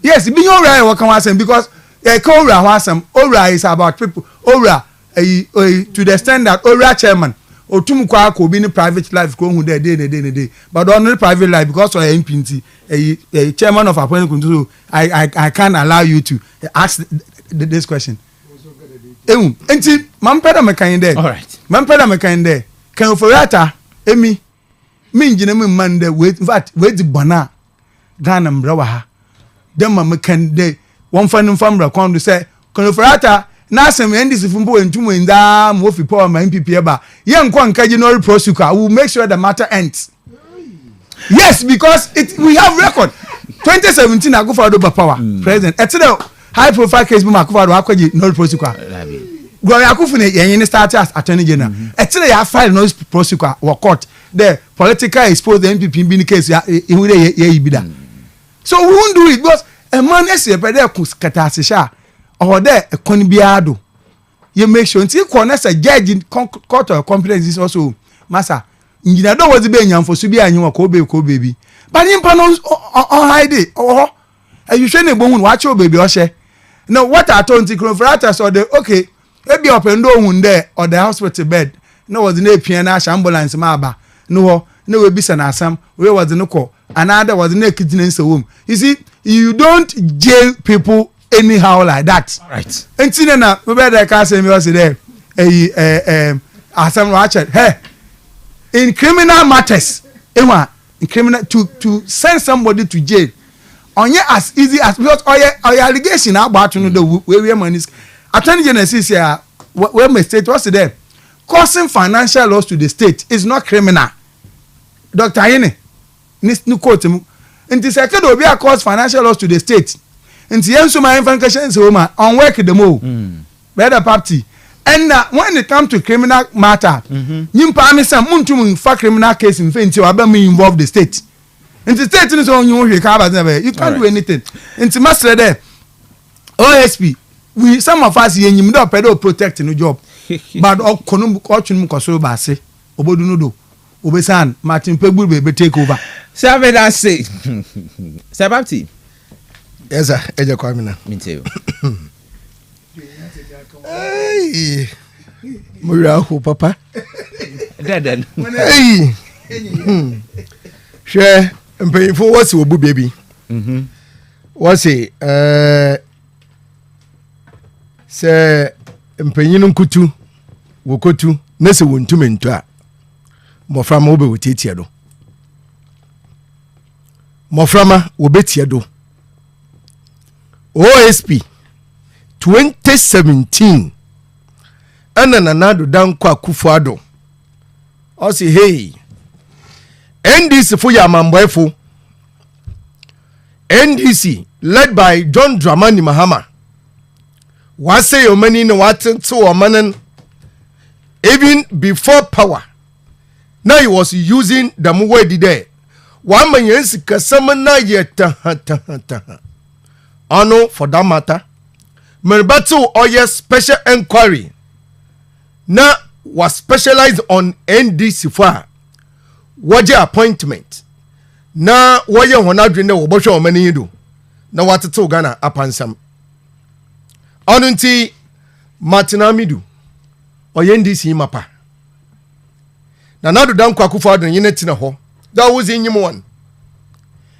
one secret baby wo wie kwose biara enyim onunti Meliyu as special prosecutor na wudwumezin onunyi one say a investigating body the main seminar na nadu danko Akufo-Addo onye Martinamidu tina ho Northman two abaye prosecution enti a prosecutor na tina one investigate nasa saman yimpan wa bomma no krono wa ye criminal thing bia make sure that abe prosecute no na nadu danko Akufo-Addo nenu ma semini mo wotintim ne nkatai zato de basa so bi afọ kontikombido wa afọ man na jepaza bomma zinaji na fama manen asset recovery na nadu danko Akufo-Addo no de she Martinamidu ninsa zato dan nan prevention of oil corruption, prevention of corruption. Ɛma nipa no kwan na ɔmfa ne nsɛm mubom onwiazen ɔnyɛ criminal things ansana ɛdzenaba no so ɔyɛ wodwuma hwɛ na yɛ Martin Amidu oteki office from 2017 2018 eba na Martin Amidu hyɛ ase do oninya problem okodu level a Martin Amidu na nchonye na nadu dankwa Akufo-Addo te hɔ na wozi nkɔmɔ manim yehwam na wotu nsadzizi na wojezi mapa wo papa ne mun okodu baby na Martin Amidu oli ye n'adwuma na nadu dankwa Akufo-Addo ba ye ne tamfo ɔno nti papa ne summary statement ɔse the mother of serpent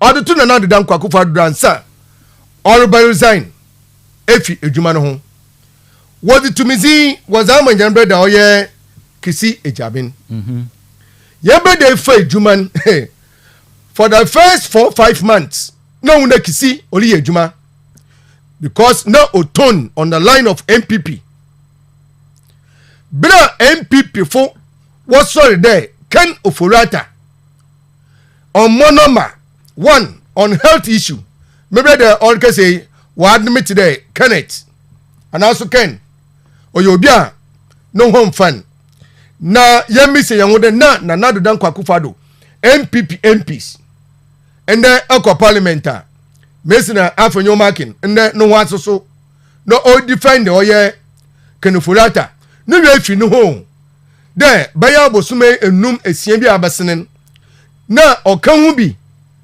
na wo probe oye president there but madina yiwu kazini fani firi ho na fa nyimpa foforo hye ho osane ono na oye the anchor of our defeat and also our failure na nadu dankwa Akufo-Addo ankasa no na zosini Kisi Ejabin he wrote a letter to Nadu dankwa Akufo-Addo on 18th of July na requested there Mr. President me person me invite Ken Ofori-Atta na me interrogating one some crebe no concerning some transactions bi akodo na Nadu dankwa Akufo-Addo amano kwan wa mawana kwan wa make say Ejabin kwan please but another press conference yeah antinu member fact more in America interpret honorable so all fact no said Mercy, he wrote a letter to Nadu dankwa Akufo-Addo, Mr. President, requesting from him there he should release name Kazeno, no office because all the investigations here on here better and further particulars from Oye Ken Ofori-Atta.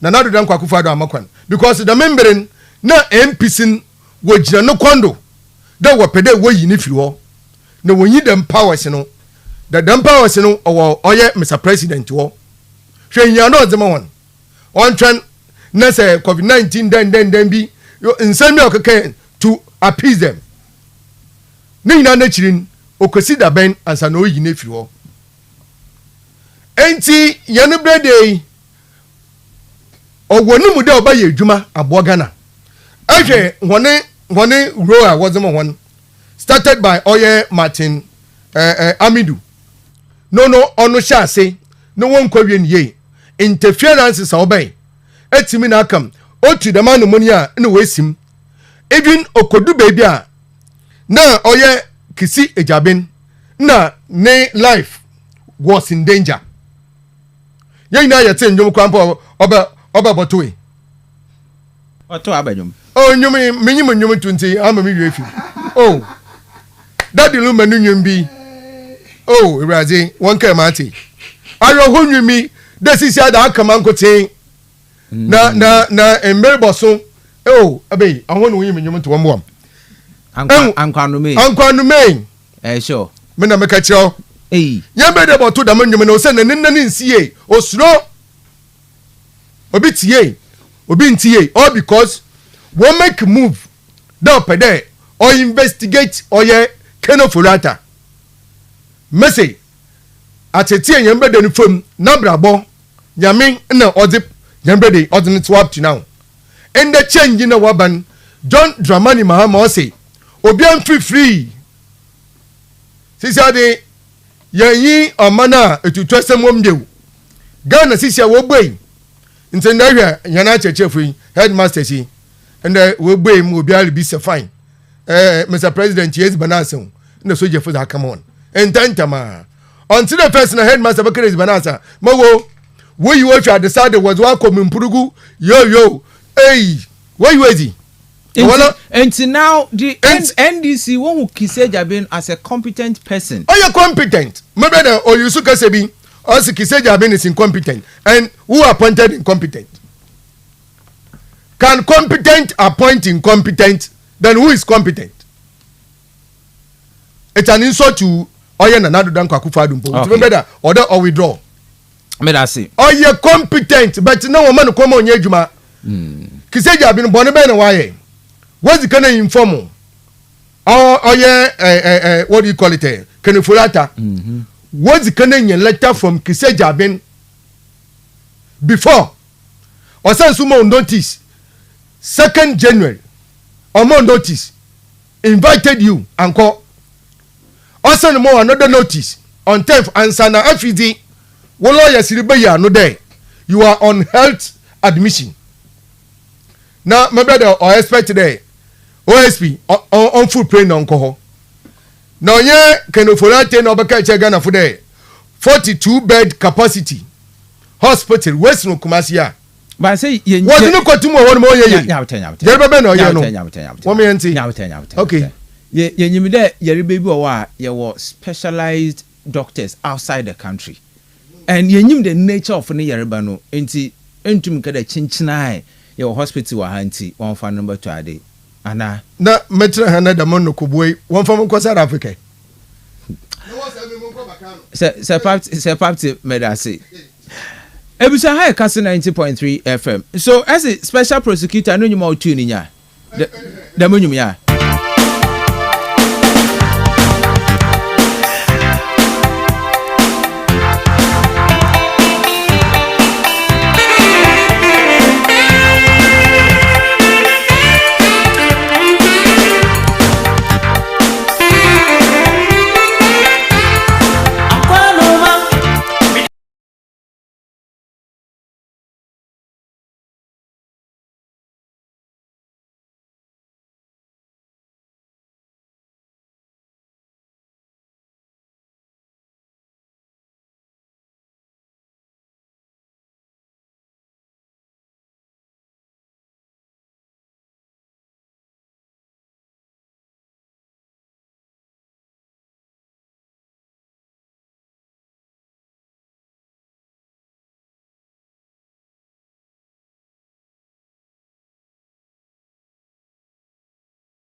I'm a lawyer. I am a lawyer. Thank you to court one and the crab or sumo so the police former finance minister. Huh? Huh? Obia ye bi na ese 1 year and there would declare wanted. If we let a watch or letter with Amma Modem, you go watch what be me war. Awa, save you Chroma. Well, then you first a no. The 4 penny alcohol, let me say, and there declare wanted there. People, after people watch or let some of them go to Queen. I'm a politics in the area. I'm a politics in the area. Yes, Mama, or catch the jail the more take the Bobo Bano. The Oka never sentiment in a yankee. If we are at the wire or my Benedict University, but what I do there, look what's where the ocean after that time. No, I don't know after the lawyer to Wama, what do you want the media? When Jassi, what better end before no end before you know. What will go end before no one? All right. Okay. Good evening. Yes, sir. We made a question in Savoy. Question I mean too. Munia, any maybe or come out, I didn't want to say the woman done the phone there on ye. Hey, you have a party over to the race, you know. Oh, you want this? I want to set up with Peter. But 10 men want to them set up with Peter. Never 10 men on arguing. What's the number? Where well for women do? What do manage car? No manage going to give me. What do you want to do? No push it to them for flying them better than Otinia. No, them. Okay.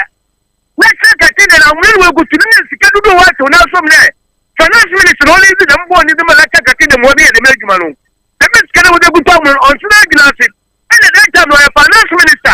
I'm a PDS, what would you like to the KSM? Who made or any other finance minister? I'm a negotiation or either move for 3 or 2 minutes like this to the moment. Maybe the move for 4 or 1. I'm going to make the man to me as some common sense. The man to me as one kind of food. Get a car there. Get your head in the get not needed to banana. Hey, I don't know, man, Mamma. Oh, you want to the man.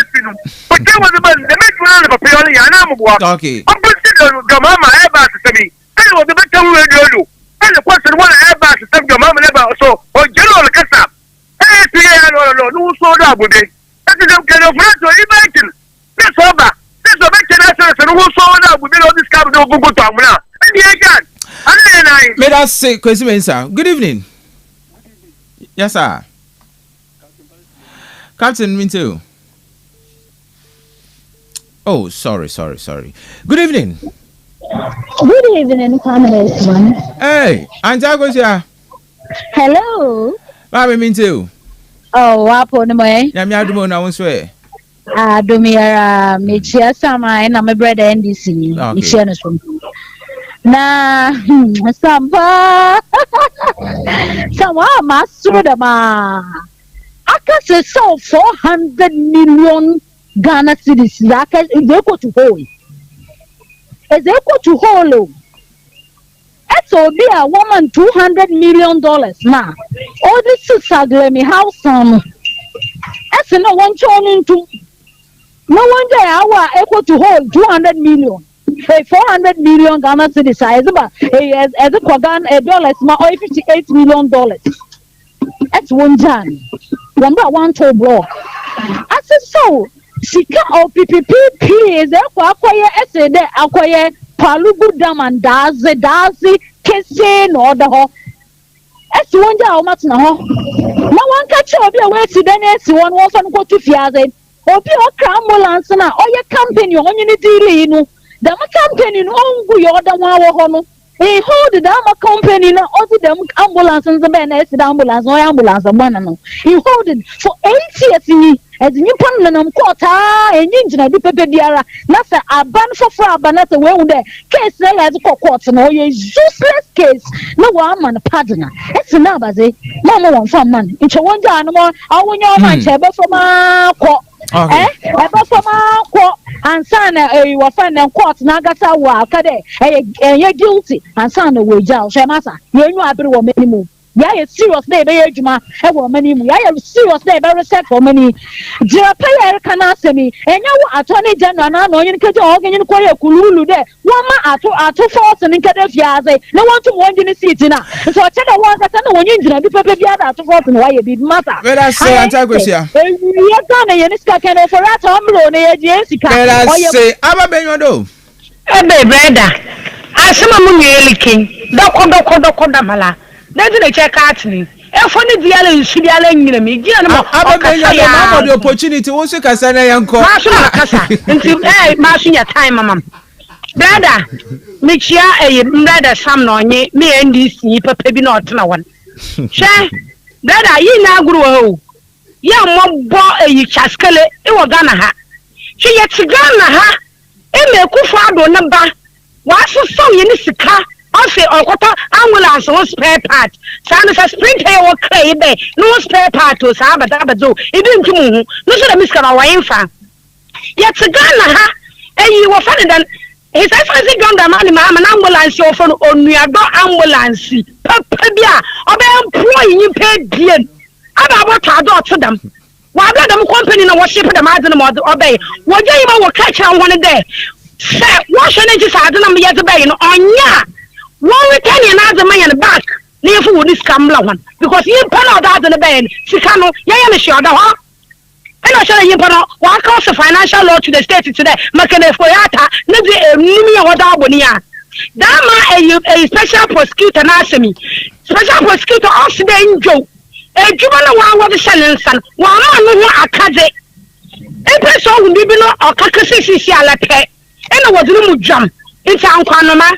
Mobutu wire no be ye. Never job about so. What shadow. I don't know you are finer than special prosecutor OSP. I say the Chinaman. Near Sagana, I don't know. Yes, can you chat also? No, Chiamucha infrastructure, not so Chia municipal license are paid. It's a bad day. Multiple Shabo University. Not also my place, Yadam, Ted Venom Salmon. Can offer that to be one can be Alanon, OSP, or one shadow of Jiska Bamagan. Let us say, Yellow shop. Well, we are Gaman, the Musca Yabache. Yabache, the woman. I'm a Benyo. Good evening. Baba Jennifer. You, Okatan on crema mintu.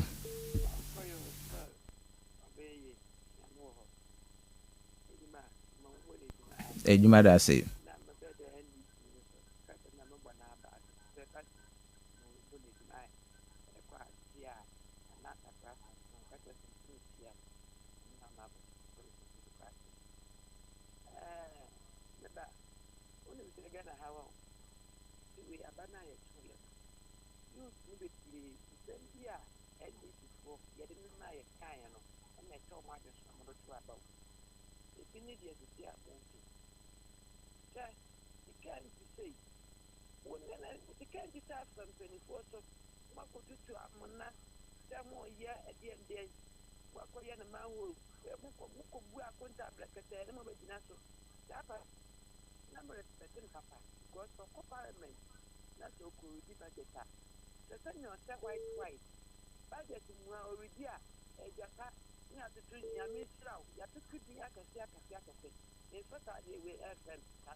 All right. But I say, yeah, allegation, and we hear for oil investigations in Senior Butawana. But I say, baby.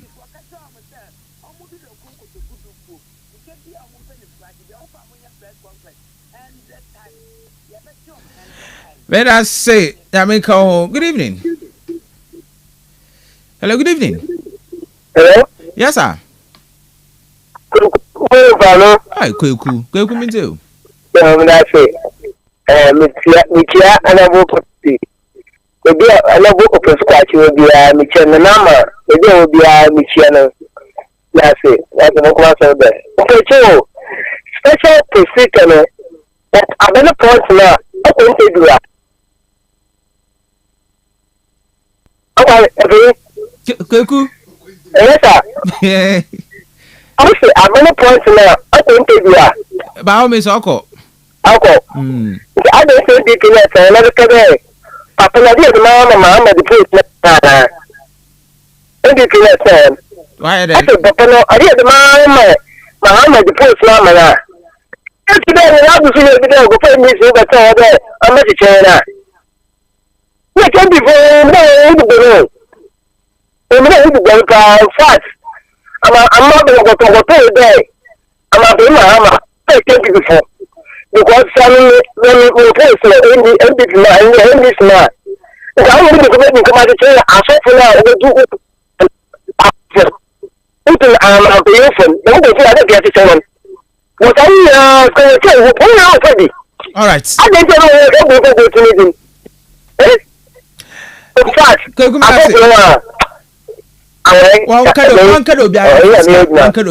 one for investigations. Good evening. Yeah, good evening. Yes, sir. From great officer, because if you're with you. Officer, into. Yeah, on that. Aya, got anyone. I say, Ba, my and then or come. My and day, especially in your main discipline. Well, worker. Besides, you gonna I'm paying Mama. What you also the gun is called to Kayan confirm. No so this can away fan. And confirm this can and this can is Kayan on away fan. Why you minisika no so away fan? You see, I would have pay football baby there, Sabio. I would have opened with fear and some of the pay pado. But then I got an income, no. As I say, the more you be a kind of fire, I don't say, well, maybe before could be a good a container man what in the num. Well, we put myself. As I say, I would have opened with fear to one minimum miss wall. We didn't confirm now when it's can ample. Remember that we be I confirm this can be that's safe. All right. Good evening, last caller. Yes, sir. Captain Brian, that's an baby. Oh, okay. And to me, mean to you.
All right. But I see.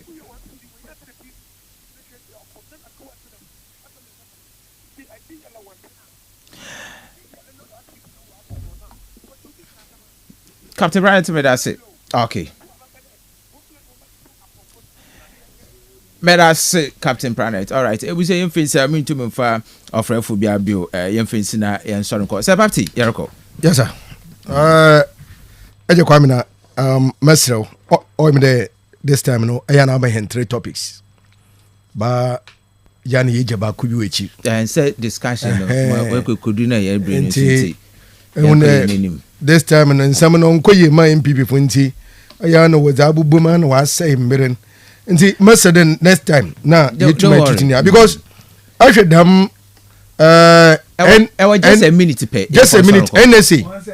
Za me pere me kache tie fu inde. We or your minute or bibi kache. Alright, yes, in the crampono or ye 2,000 plus. What about it in parliamentarians in the Wogwana will defend or ye Kano Fulata. Maybe the author or defending serial callers will defend be a within woman in him who call them one after the other. And the maybe the omniscient or the page 17 or 18. National service also needed. Oliver, and send it only in there. Odenche, yet to me as you are bobo. 81,885. No, Waji, allowance on Fanucon. Ne, Oyemia, Kasipa, the gentleman. Yeah, go to my service. I say, yes, a minute, uncle. At least if 1,000 or Abenmu. Eh, Asama McCain, and this smoking a pepper. Obi always abanis kayaji. Na we kije obi da nezo no nko. Asma mkras obi anta so. Messi say those no prosecute afon. So one no dey yenke wo prosecute one a. Eji no one no do prosecute wo kwa akafon na ba because at the end of the day nu sika aye wo ho. Another agent Sagrem housing projects ke bi an yewe. Another ambulance na waka wasam ne was put na waka ambulance somewhere. But ambulance ko na was be unu ambulance of himpa bie na adwuma na ka fa ambulance kura on them of himpa 8 adwuma oh party allow party mi ja me party mpacho mense case enti baby esika na akwa no so ye baji ye je obi aneze ye nje obi mo mfa no na obi nyeden enti bampera mekan de I don't the day no metina he Masama meka ye kwet se obi wa se Ghana bani sika wonji min defend Kano Forata. All right. Ne mom OSP na why no Supreme Court judge no all declare fugitives no said nam atuonu tamaklo no qualifies fugitive. All right. Nti se party NDC one ka fa number number 7 sentence. But I say every say nesi wa higher sort na yakọ. Also please tell the NDC man to read the Sagleme contract well. The 200 million was not to build all the 5,000 houses. They are to sell some of the houses to use the proceeds to continue the project. Atacha came and continued and made 35 million payment. Why can't they ask him to or add him to the suit? Is he saying MPP has not discontinued a case before? Will he continue the fixed match case between Atuforsen Japa versus Atuforsen?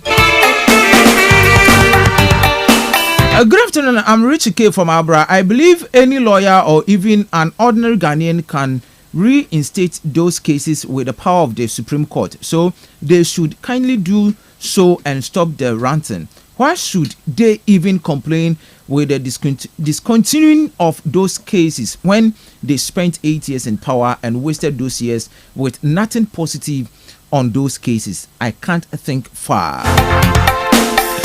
And the very last one here, Mr. Suman, I'm Enoch from Elmina Coconut Grove. Mr. Host, Mr. Ken Oferata and his minority team knows that their NPP government has caused huge problem to this nation since the economy of this country is concerned. Indeed, from the previous OSP to the current, their actions truly tell Ghanaians that they are ever willing to work, but the massive interference of the previous government made Martin Amido resign unwillingly because the previous Attorney General was not in support of OSP actions. And my greetings to Honorable Samuel Atamils. Enoch Medase.